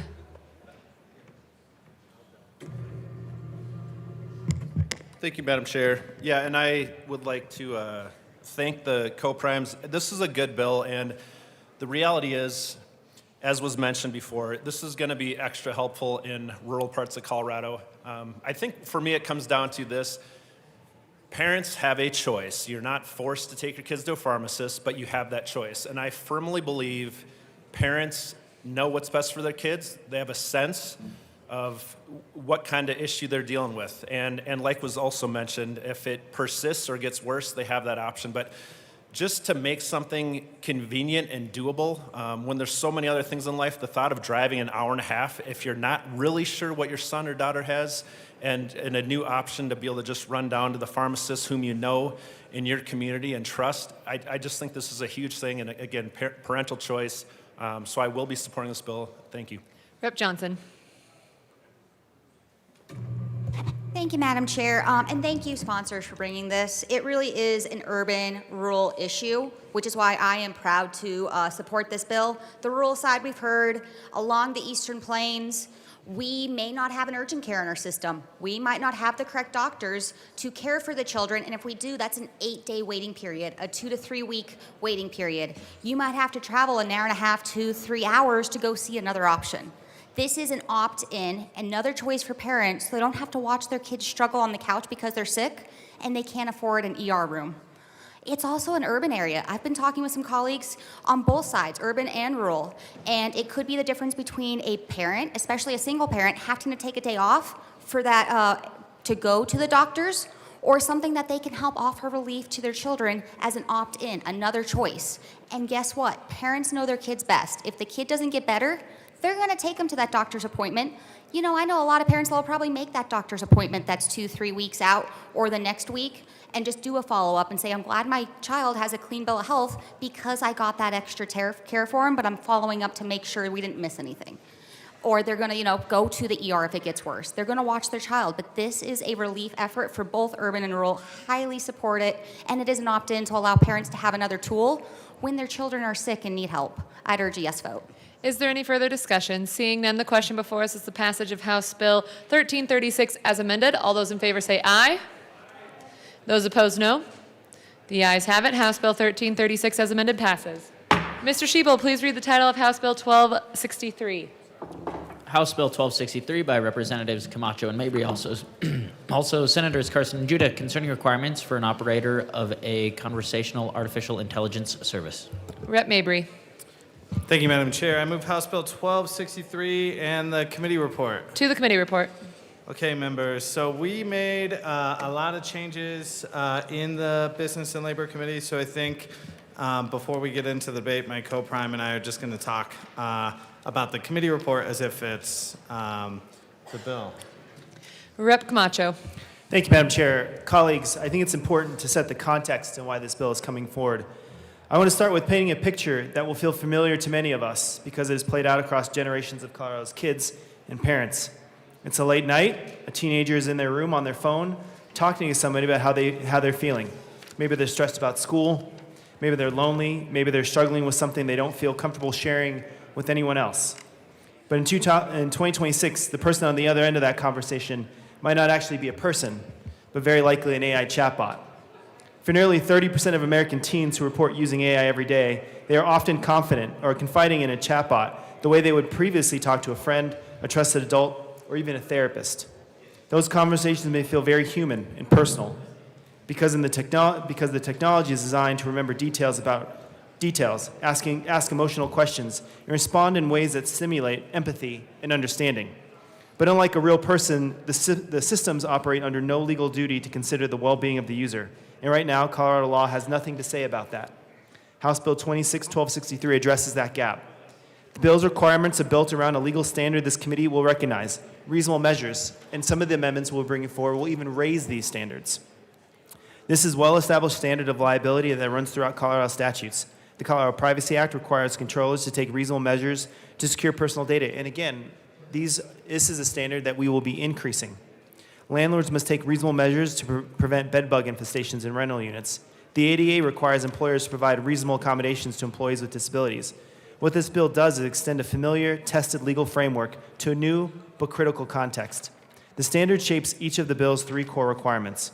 First, conversational AI services must regularly disclose to users that they are interacting with artificial intelligence, including in direct response to a user who asks whether they are speaking with a human or whether the system is sentient. Transparency is a baseline expectation we hold across consumer protection law, and there's no principled reason to exempt this technology from it.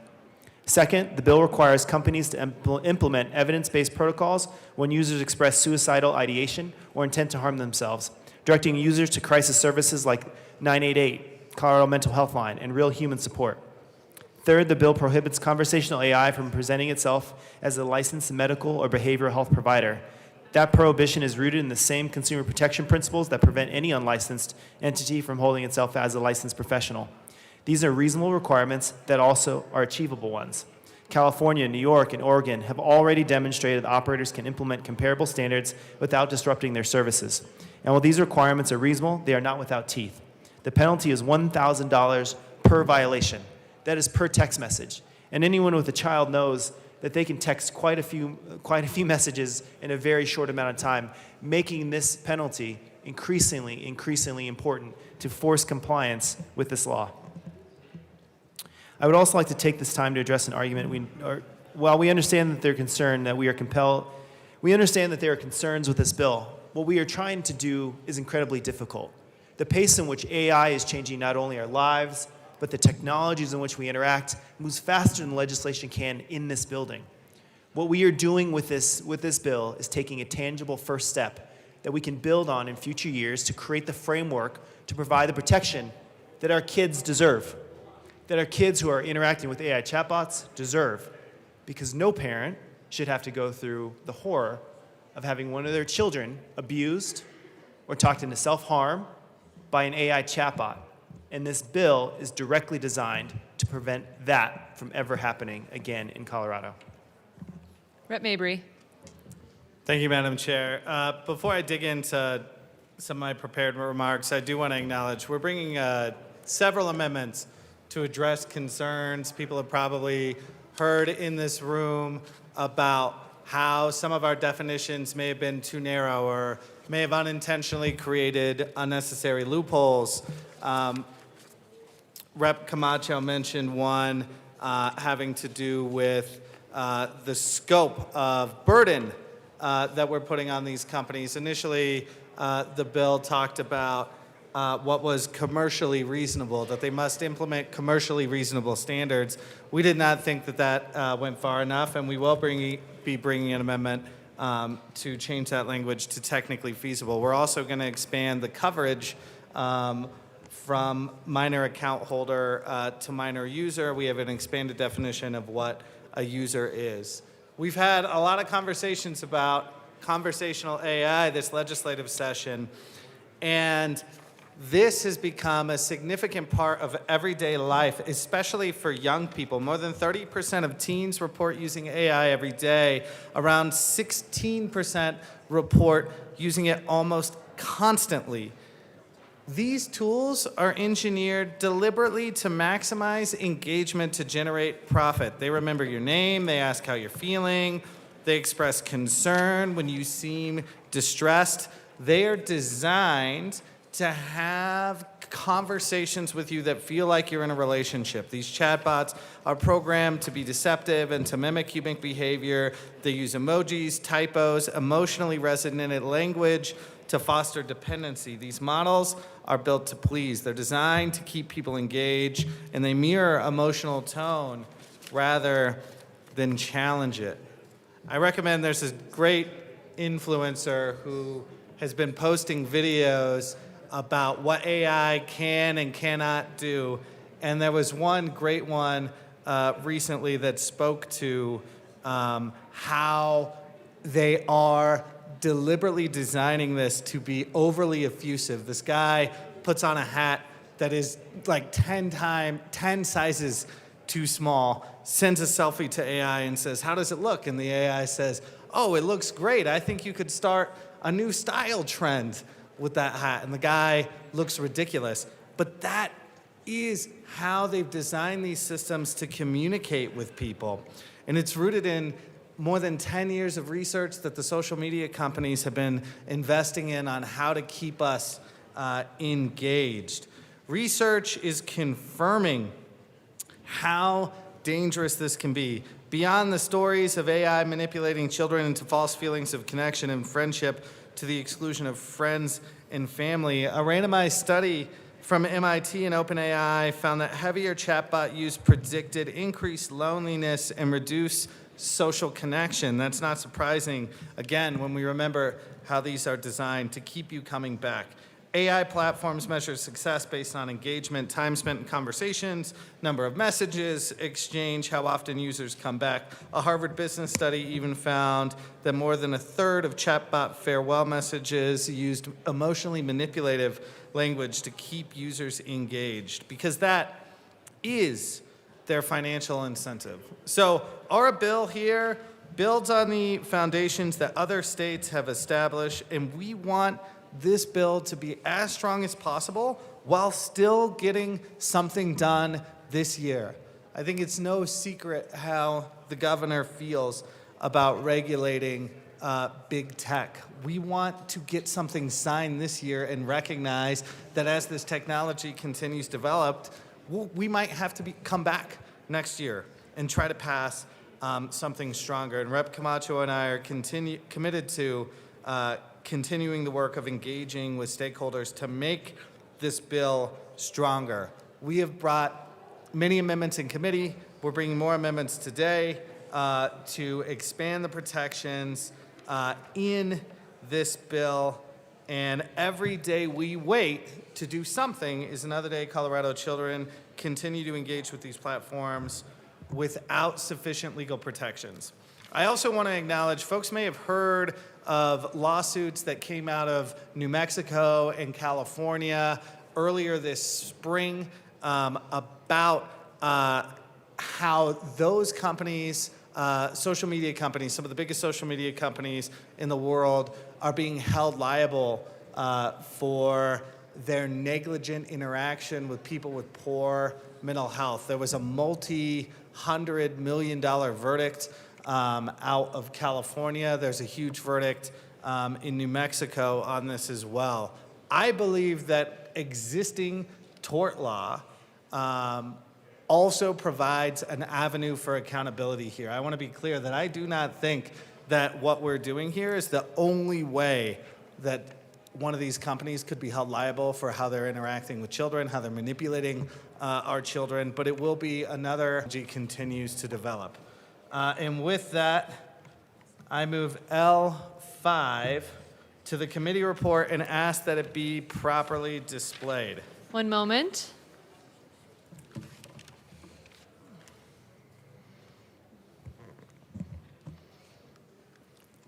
L5 is properly displayed. Rep. Mabry. Thank you, Madam Chair. So this amendment is mostly structural, and it refines the list of services that are not a conversational AI service.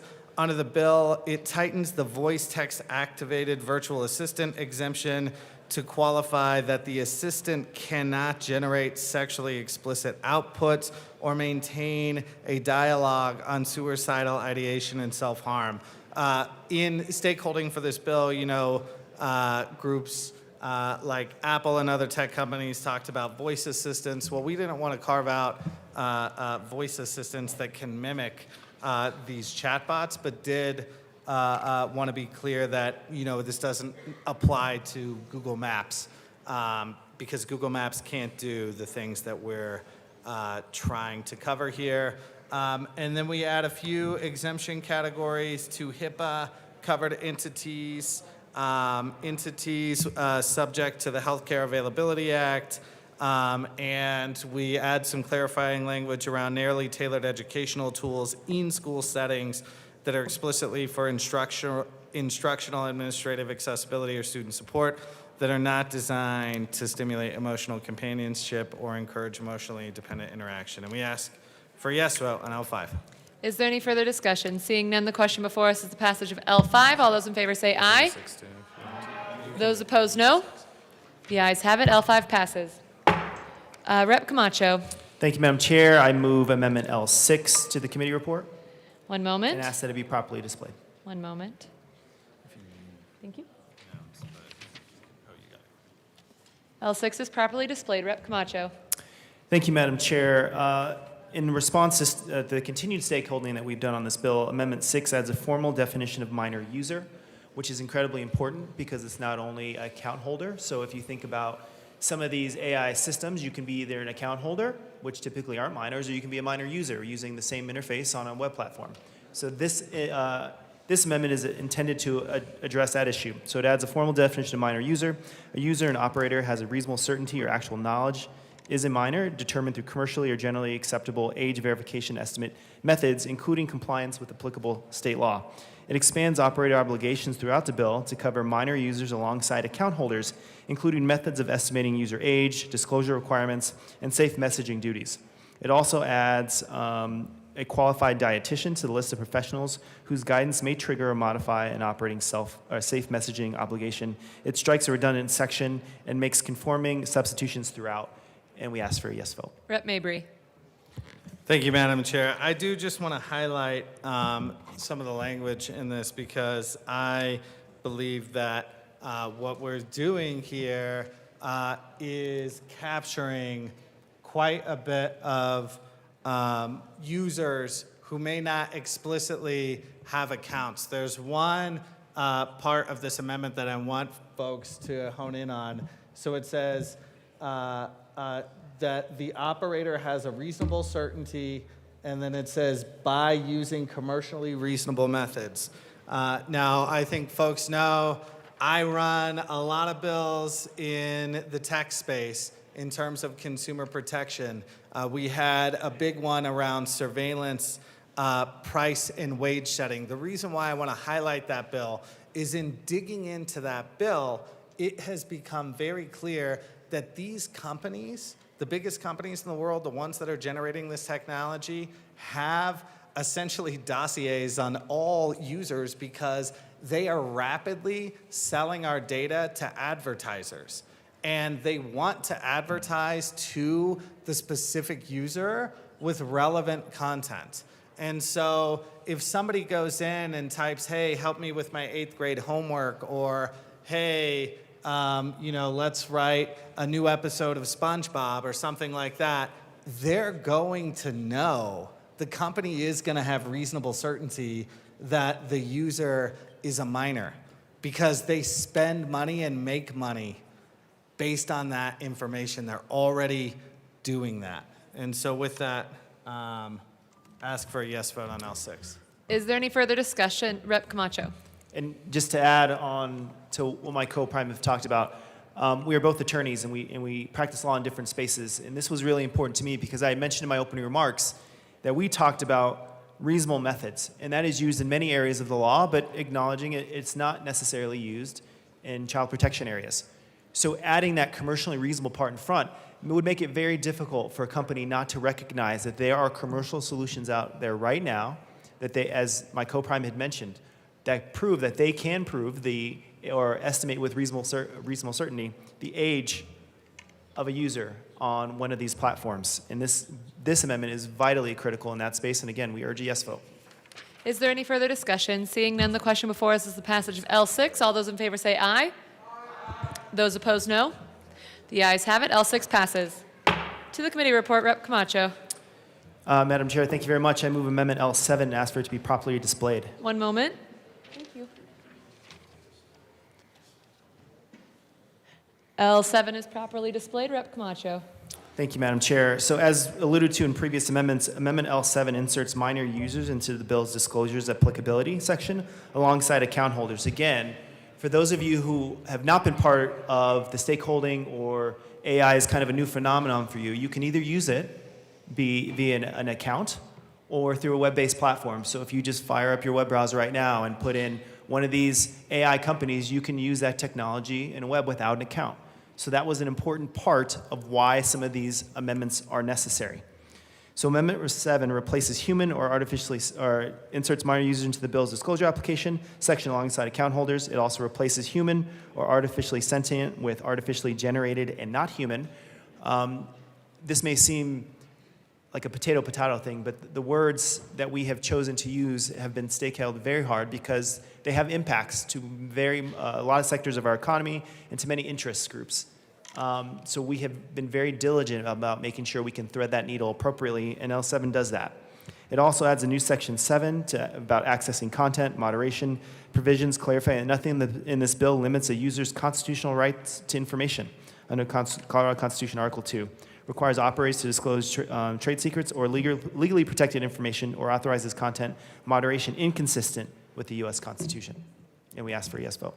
Is there any further discussion? Seeing none, the question before us is the passage of L7. All those in favor say aye. Those opposed, no. The ayes have it. L7 passes. To the committee report, Rep. Yes for a yes vote on the committee report. Is there Rep. Bradley?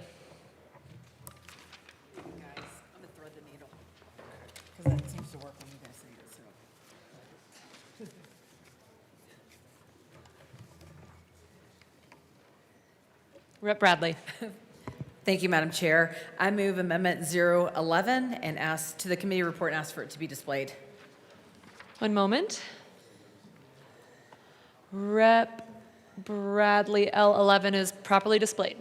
I just told the bill sponsors, maybe if I say thread the needle, it will get this amendment through because that seems to work.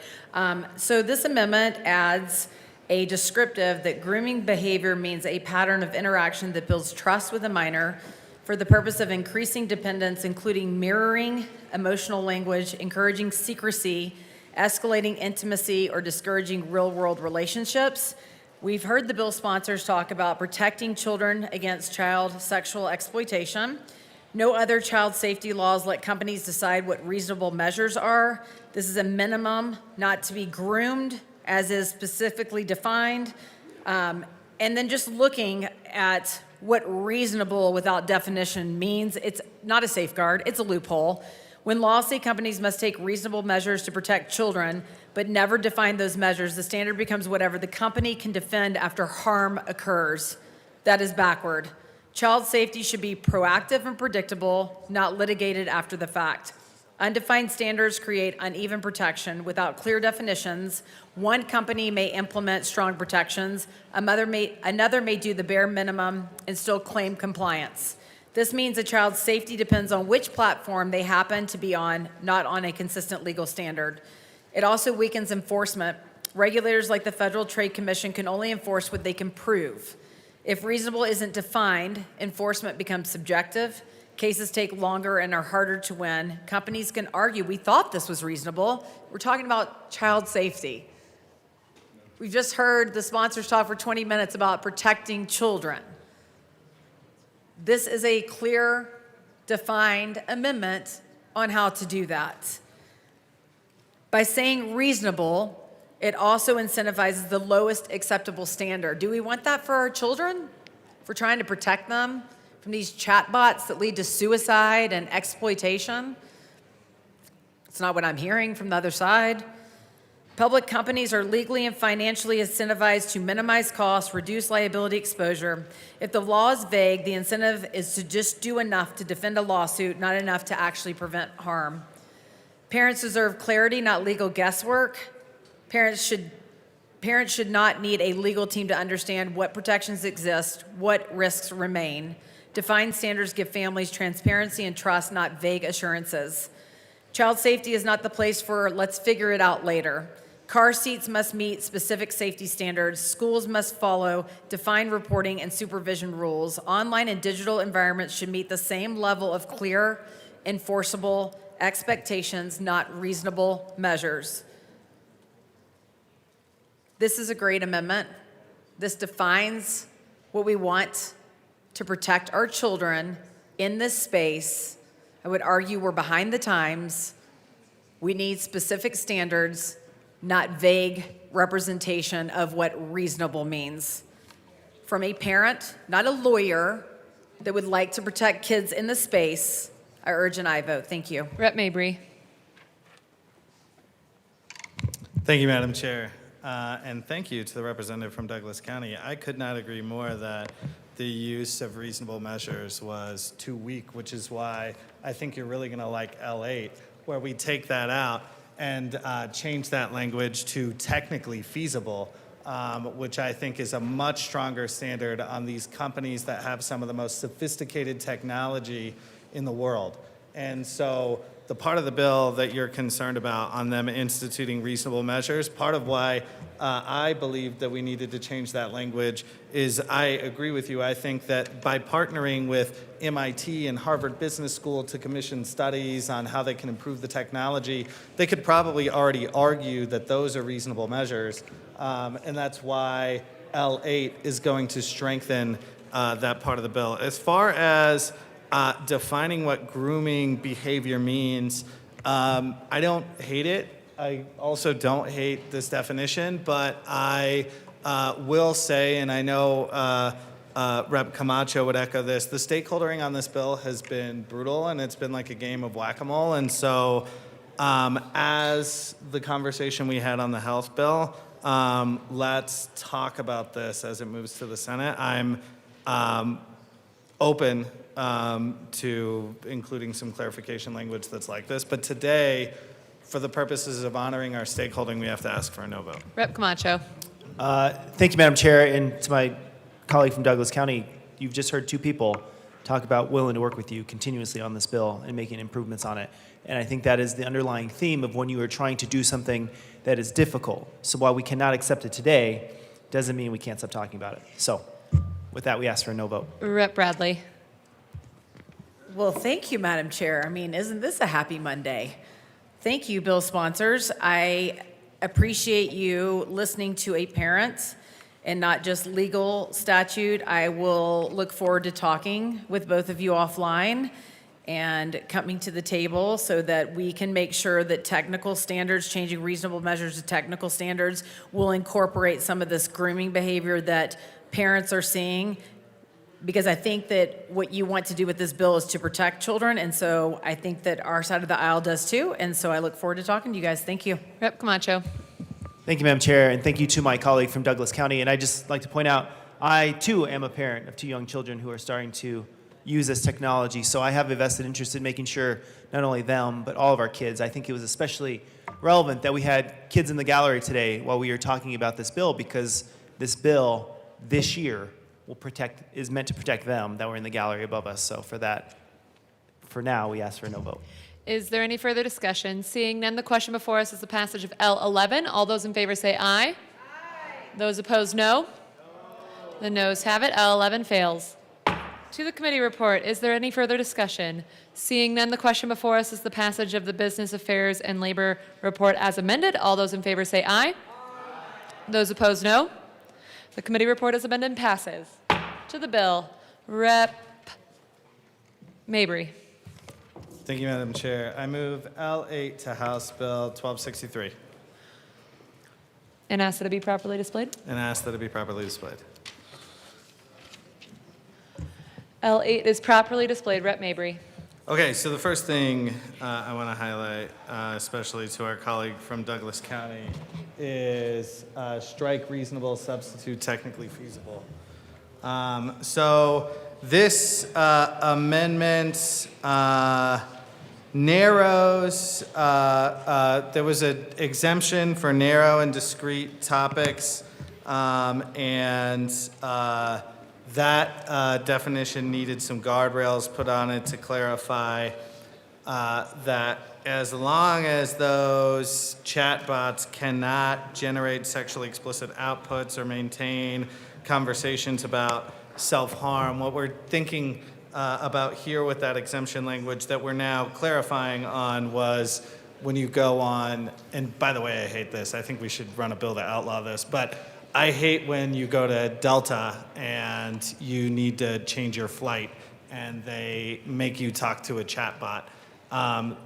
That should probably be illegal, but that's not in this bill. Rep. Slaw is saying I need better status. I probably do.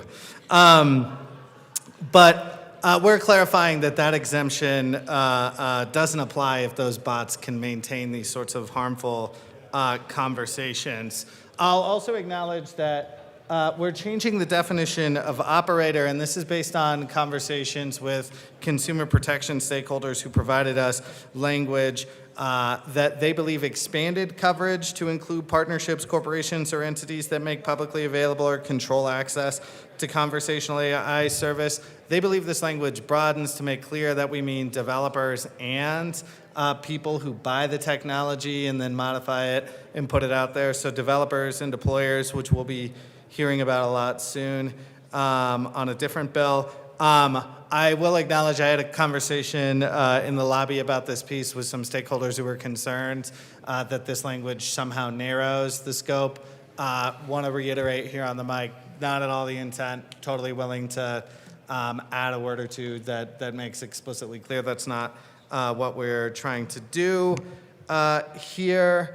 And then there are some changes to the disclosure requirements. We'll acknowledge that some of this came from conversations with the governor's office, who the governor has opinions about how often these disclosure warnings should provide.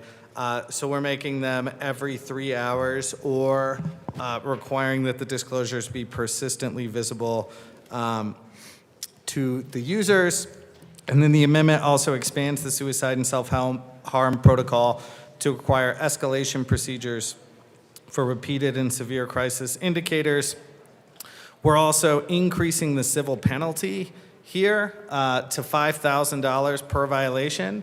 And then in committee, some folks who had concerns about the bill brought up that there was not enough clarity on what constituted a violation. Would a conversation over the course of an evening count as a violation, or would each individual quote-unquote text message count as a separate violation? We're adding some clarity in to clarify that each output is what we're trying to deal with here. And we ask for a yes vote on L8. Rep. Camacho.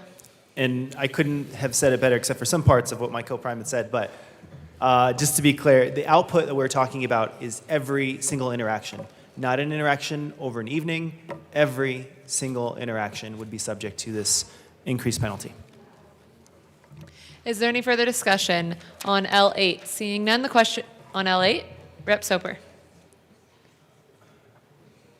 Thank you, Madam Chair. And I do have a question for the sponsors. So at the bottom, when it talks about each individual output, is that where the user responds, the AI chatbot has a response back? But you had, for example, the Delta conversation, and at first I thought you were talking about my hometown of Delta, not Delta Airlines. Yeah, but if you type something in and you get an answer back, it could be it's the totality of the conversation, not one output and the second output. You could actually have about 5 outputs that have to be strung together before you actually would see the violation transpire. So at what point are you actually talking about the violation hitting? Just because oftentimes you'd be looking at the totality of the circumstances here. Rep. Mabry. Thank you, Madam Chair. Thank you to my colleague from Delta for that question. So in the instance that you've described, right, as with every single case, we're dealing with the totality of the circumstances. And so there are going to be some instances where it's quite clear, right, where maybe an AI output says something that is really egregious and disgusting. To your point, it could also be a string of 5 messages that build, and then that together would equal the output. So if one text message was benign on its own, that wouldn't count. You would have to string it together, and exactly what you described would be one output that violated the rule. And we crafted this language with feedback from the Attorney General's office, talking about it in that way. Because we also had concerns if we didn't clarify that it has to do with each output, that the court's interpretation would go the other way and be a $1,000 violation for a 3-day conversation. Is there any further discussion on L8? Seeing none, the question before us is the passage of L8. All those in favor say aye. Those opposed, no. The ayes have it. L8 passes. To the bill, is there any further discussion? Rep. Bradley. Thank you, Madam Chair, and thank you to the bill sponsors. I really appreciate the conversation. I know that this has been a bill that has had a lot of painful and good stakeholding, but I think that, we're trying to come up with a good process on what is best practice, and so I move Amendment L016 to the bill, or to House Bill 1263, and ask for it to be displayed. One moment.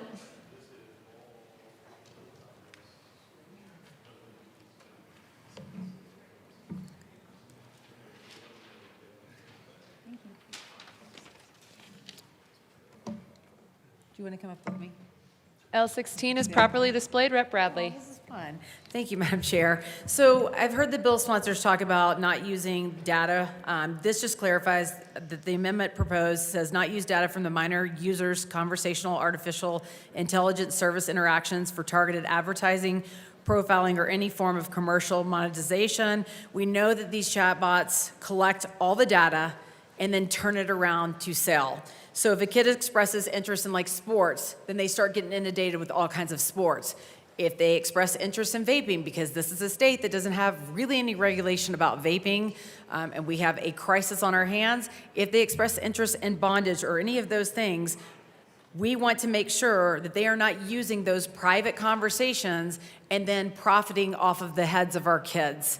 If we want to protect our children, this is an easy amendment to adapt and make sure that our minors they're not getting profited from or by for their conversations that they were used in the chat. It's like we're presenting it together. This is fun. I'm done, Madam Chair. Rep. Camacho. Thank you, Madam Chair, and thank you for my colleague from Douglas County. I think the right to the privacy around your data is always a hot topic in this building, and I appreciate that. I think we are going to have to ask for a no vote today for a few reasons. One, if you look at the language of this bill, it says do not use data from the minor's users' conversational artificial intelligence service interaction for targeted advertising, profiling, or any form of commercial monetization. I think there is some contradiction in this language that would affect one of the earlier amendments that we brought when we talked about using commercially reasonable measures to estimate the age of a user. And again, we did that language because we needed to make sure we covered the scenario in which a user is using these platforms through a web-based application outside of being an account. I feel like this, I appreciate where the amendment's coming from, but as all things with this bill, the stakeholding has to be severe, and I have just pointed out something that I think is contradictory to something we just fixed in the bill. So for that, we ask a no vote. Rep. Mabry. This is fun. I love this amendment. I want this amendment to be a bill.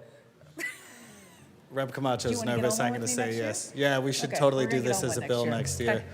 The reason why I'm asking for a no is just again to honor the stakeholder work that we've done, to recognize that we're trying to get a bill signed this year. It's tough to get things in this space past Governor Polis, and I would love an addition like this to the bill. I would also love this as a standalone policy.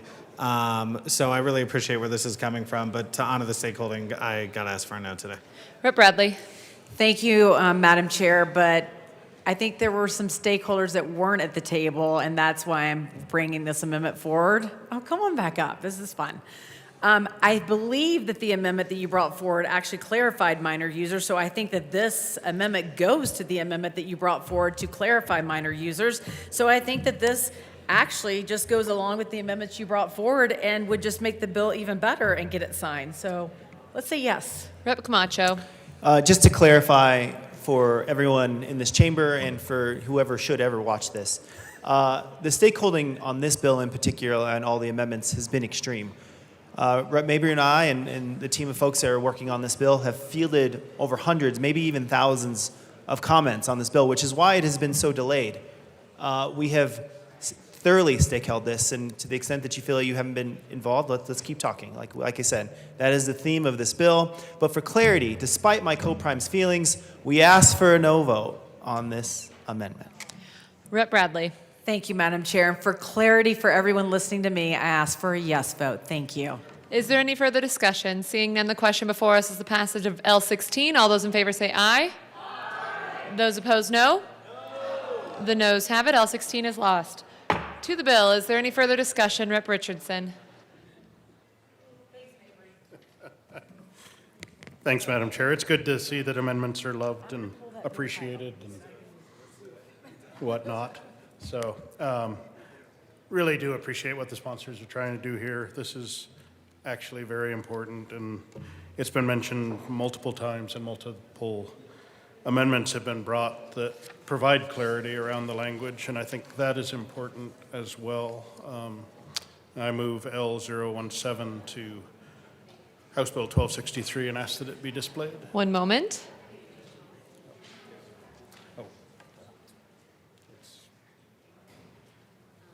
I believe this was originally L11, and we've updated it a bit since we've made some changes to terminology in the bill.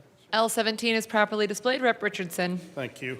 Like I said, in order to actually implement this bill in a way that I think is going to have the most meaning, it's very important that the terms within this bill be well-defined and well understood by the industry that's having to implement this.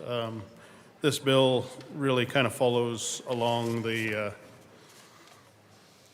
my thought process that we saw Chevron overturned, that the deference to the regulatory agencies kind of withdrawn, and a focus on legislatures actually writing bills that say what they want the bill to do, not leaving it up to implementing agencies to determine definitions. I know we're not completely there in everything that we do, but I think it's very important that when we start changing terms midstream, like technically feasible versus reasonable, that all of these be very well defined and understood by industry before we set them on a path of having to update and change their products, that parents and consumers know what these terms actually mean. So this is simply an ask that everything in this bill be very clearly defined and understood before implementation.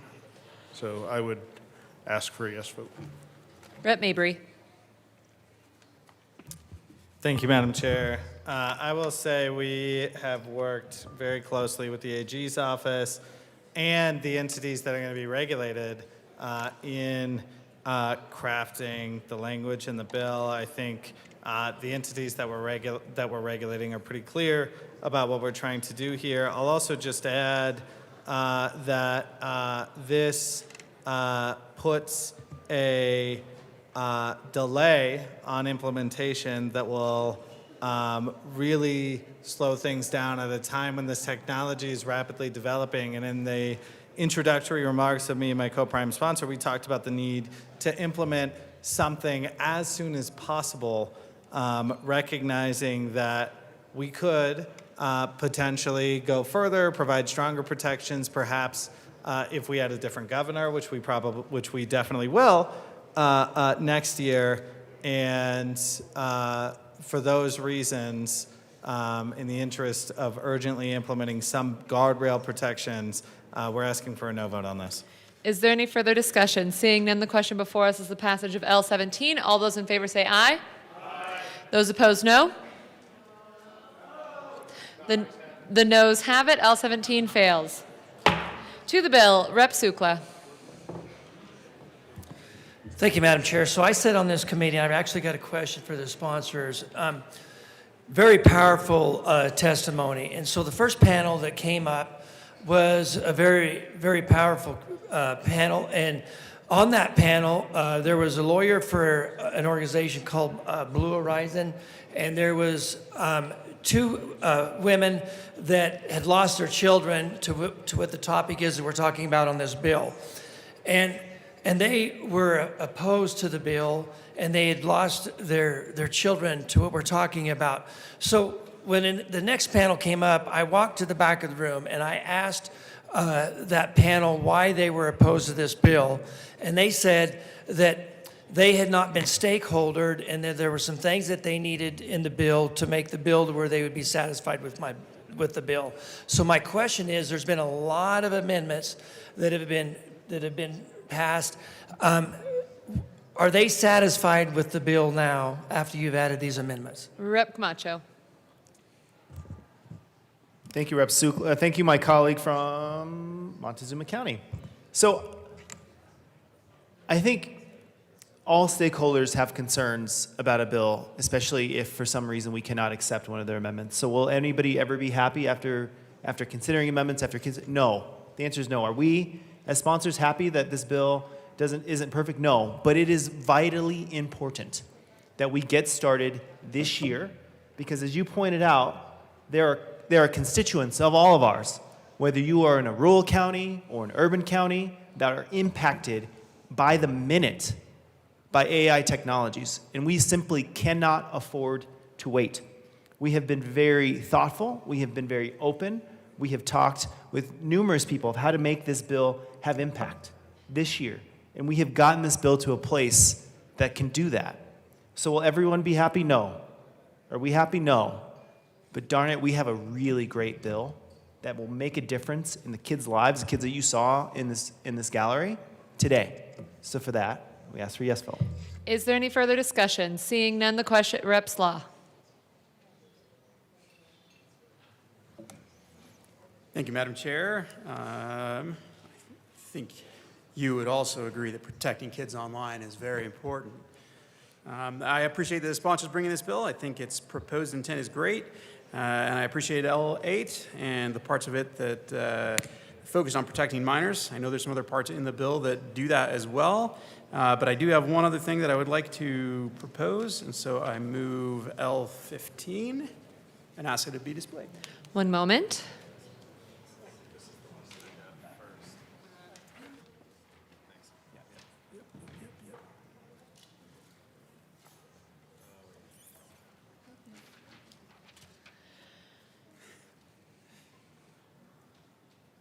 L15 is properly displayed. Rep. Slaw.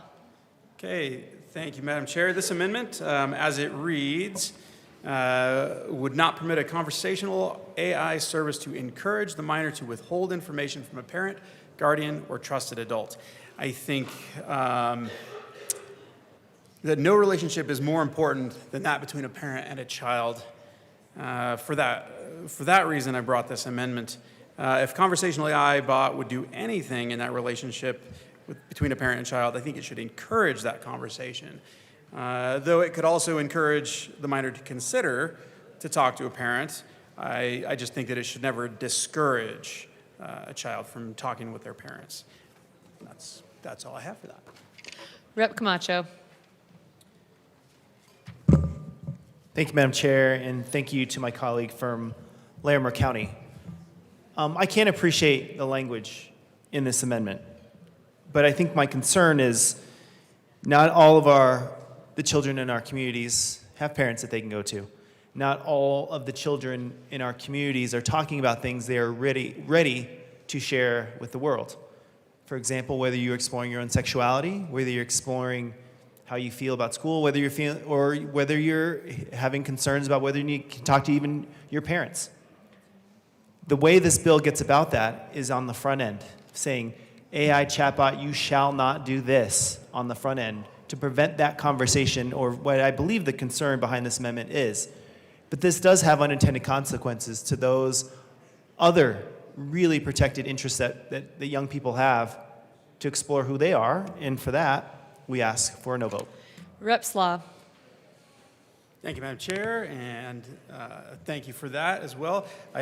I agree and I understand where you're coming from with that. My only concern with it is I just didn't want it to be discouraging. It may not necessarily be requiring the bot to encourage them to talk to the parent, because I know that there are some situations in some places where that relationship is difficult, and maybe it is not necessarily the trusted relationship that it ought to be. So I can understand where you may not want to require it to encourage them to talk with their parents or guardian or other trusted adult, but just would like for it to not discourage them from talking with that person. So for that, I ask for an aye vote. Is there any further discussion? Seeing none, the question before us is the passage of L15. All those in favor say aye. Aye. Those opposed, no. No. The noes have it. L15 fails. To the bill, Rep. Hartsook. Thank you, Madam Chair. So we've had a lot of conversations up here, and I chatted with the sponsors earlier. I want to thank them for their work in this space. I've been involved in this space for a couple of years. I understand exactly how difficult it is and how frustrating it can be. I've gone through a couple pieces of legislation. I shared with them this amendment that we're going to move here in a second before we started this whole discussion, and they shared back with me what the decision was going to be. And I'm like, okay, well, we're still going to have that discussion. So far, a lot of the amendments have been discussing where we should put limits in, what we should do, both on the parent side, AI side, et cetera, et cetera. I'm going to switch now more towards the retention and the legal side. Therefore, I move L013 to 1263 and request it properly be displayed. One moment.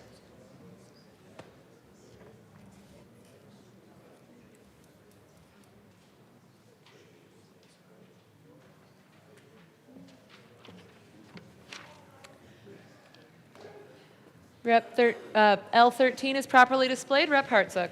Thank you, Madam Chair. So the short of this is there's our retention rules and laws for a multitude of professions that are out there, whether it's the IRS, human resource records, medical records, financial service records. They all have a retention period that medical records you must keep in case there's an investigation and somebody wants to ask a question down the line. What this amendment states is that the operator shall retain for 2 years. All we're asking is 2 years.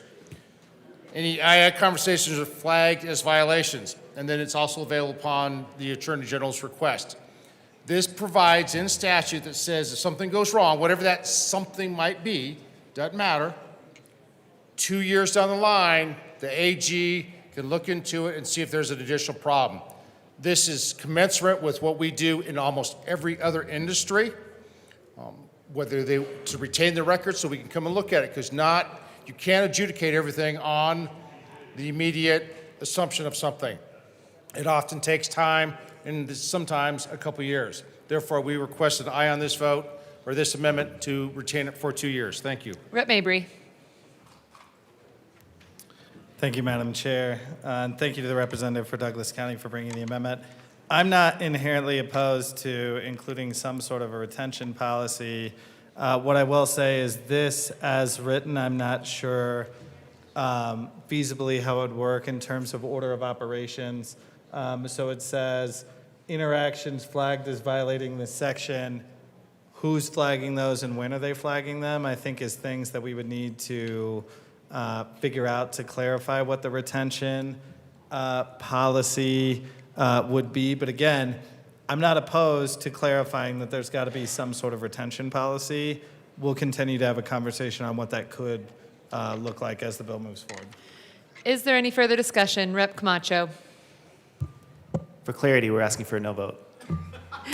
Is there any further discussion? Seeing none, the question before us is the passage of L13. All those in favor say aye.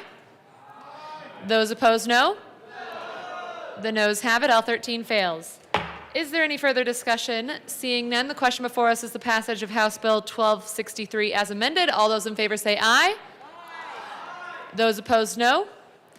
The ayes have it. House Bill 1263 as amended passes.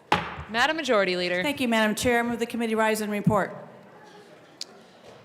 You heard the motion. Seeing no objection, the committee will rise and report.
The House will come back to order. Mr. Shebel, please read the report of the Committee of the Whole. Madam Speaker, your Committee of the Whole begs leave to report as under consideration the following attached bills, being the second reading thereof, and makes the following recommendations thereon. House Bills 1263 is amended, 1314 is amended, 1336 is amended, 1346 passed on second reading, ordered, engrossed, and placed on the calendar for third and final passage. Senate Bills 40 is amended, and 59 passed on second reading, ordered, revised, and placed on the calendar for third reading and final passage. Representative Lukens. Members, you have heard the motion. We do have amendments at the desk. Mr. Shebel, please read the SLAW amendment to the Committee of the Whole report, House Bill 1263. Representative Slaw moved to amend the report of the Committee of the Whole to reverse the action taken by the committee in not adopting the following Richardson Amendment, L15 to House Bill 1263, to show that said amendment passed, that House Bill 1263 is amended passed. Representative Slaw. Thank you, Madam Speaker. I move the SLAW amendment to the Committee of the Whole and ask that it be displayed. Thank you. One moment. It is properly displayed. Please proceed. Thank you, Madam Speaker. Again, I appreciate the sponsors and the spirit of this bill, but I believe this amendment is critical.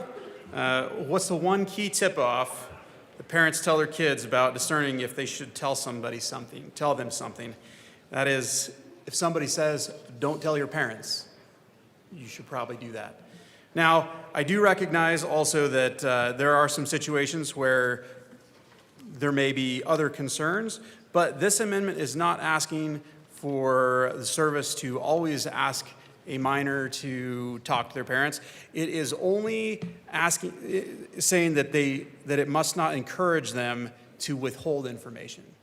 So again, it must not encourage a minor to withhold information. It can leave it alone.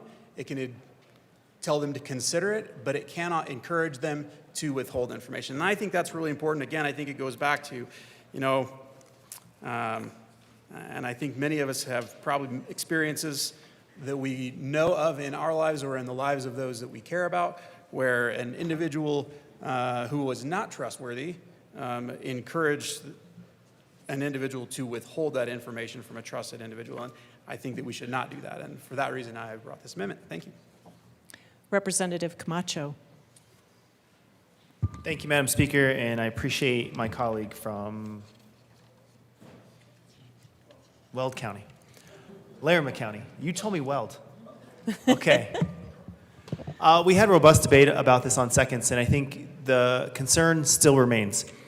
There are some young people that we represent, there are young people in this state that do not have a relationship, a positive one, with the folks that this amendment would contemplate. We have young people who are exploring their sexuality. We have young people exploring really dark things that may or may not have happened to them. We have young people exploring all kinds of things. And to adopt this amendment now would interrupt that very vital process for those young people to get the information they need to make smart decisions. So for that, we continue to ask for a no vote. Seeing no further discussion, the motion before us is the adoption of the SLAW amendment to the Committee of the Whole report. Mr. Shebel, please open the machine and members proceed to vote. Representative Flanell, how do you vote? Yes. Representative Flanell votes yes. Representative Kelty, how do you vote? Yes. Representative Kelty votes yes.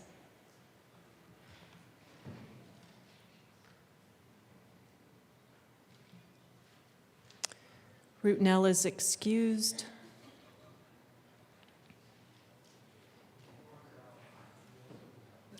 Please close the machine.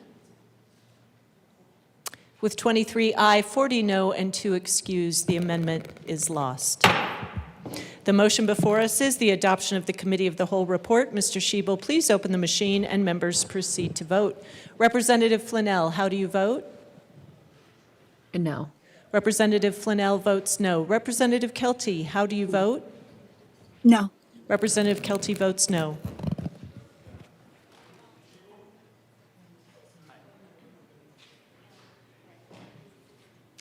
Please close the machine.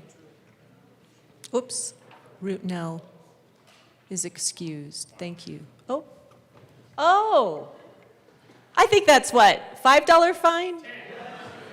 Oh, I'm getting bids for higher. $5 will do. Please close the machine. With 42 aye, 22 no, and 1 excuse, the report of the Committee of the Whole is adopted. Madam Majority Leader. Madam Speaker, I move to lay over the balance of the calendar till Tuesday, April 21st, 2026. Seeing no objection, the balance of the calendar will be laid over until tomorrow.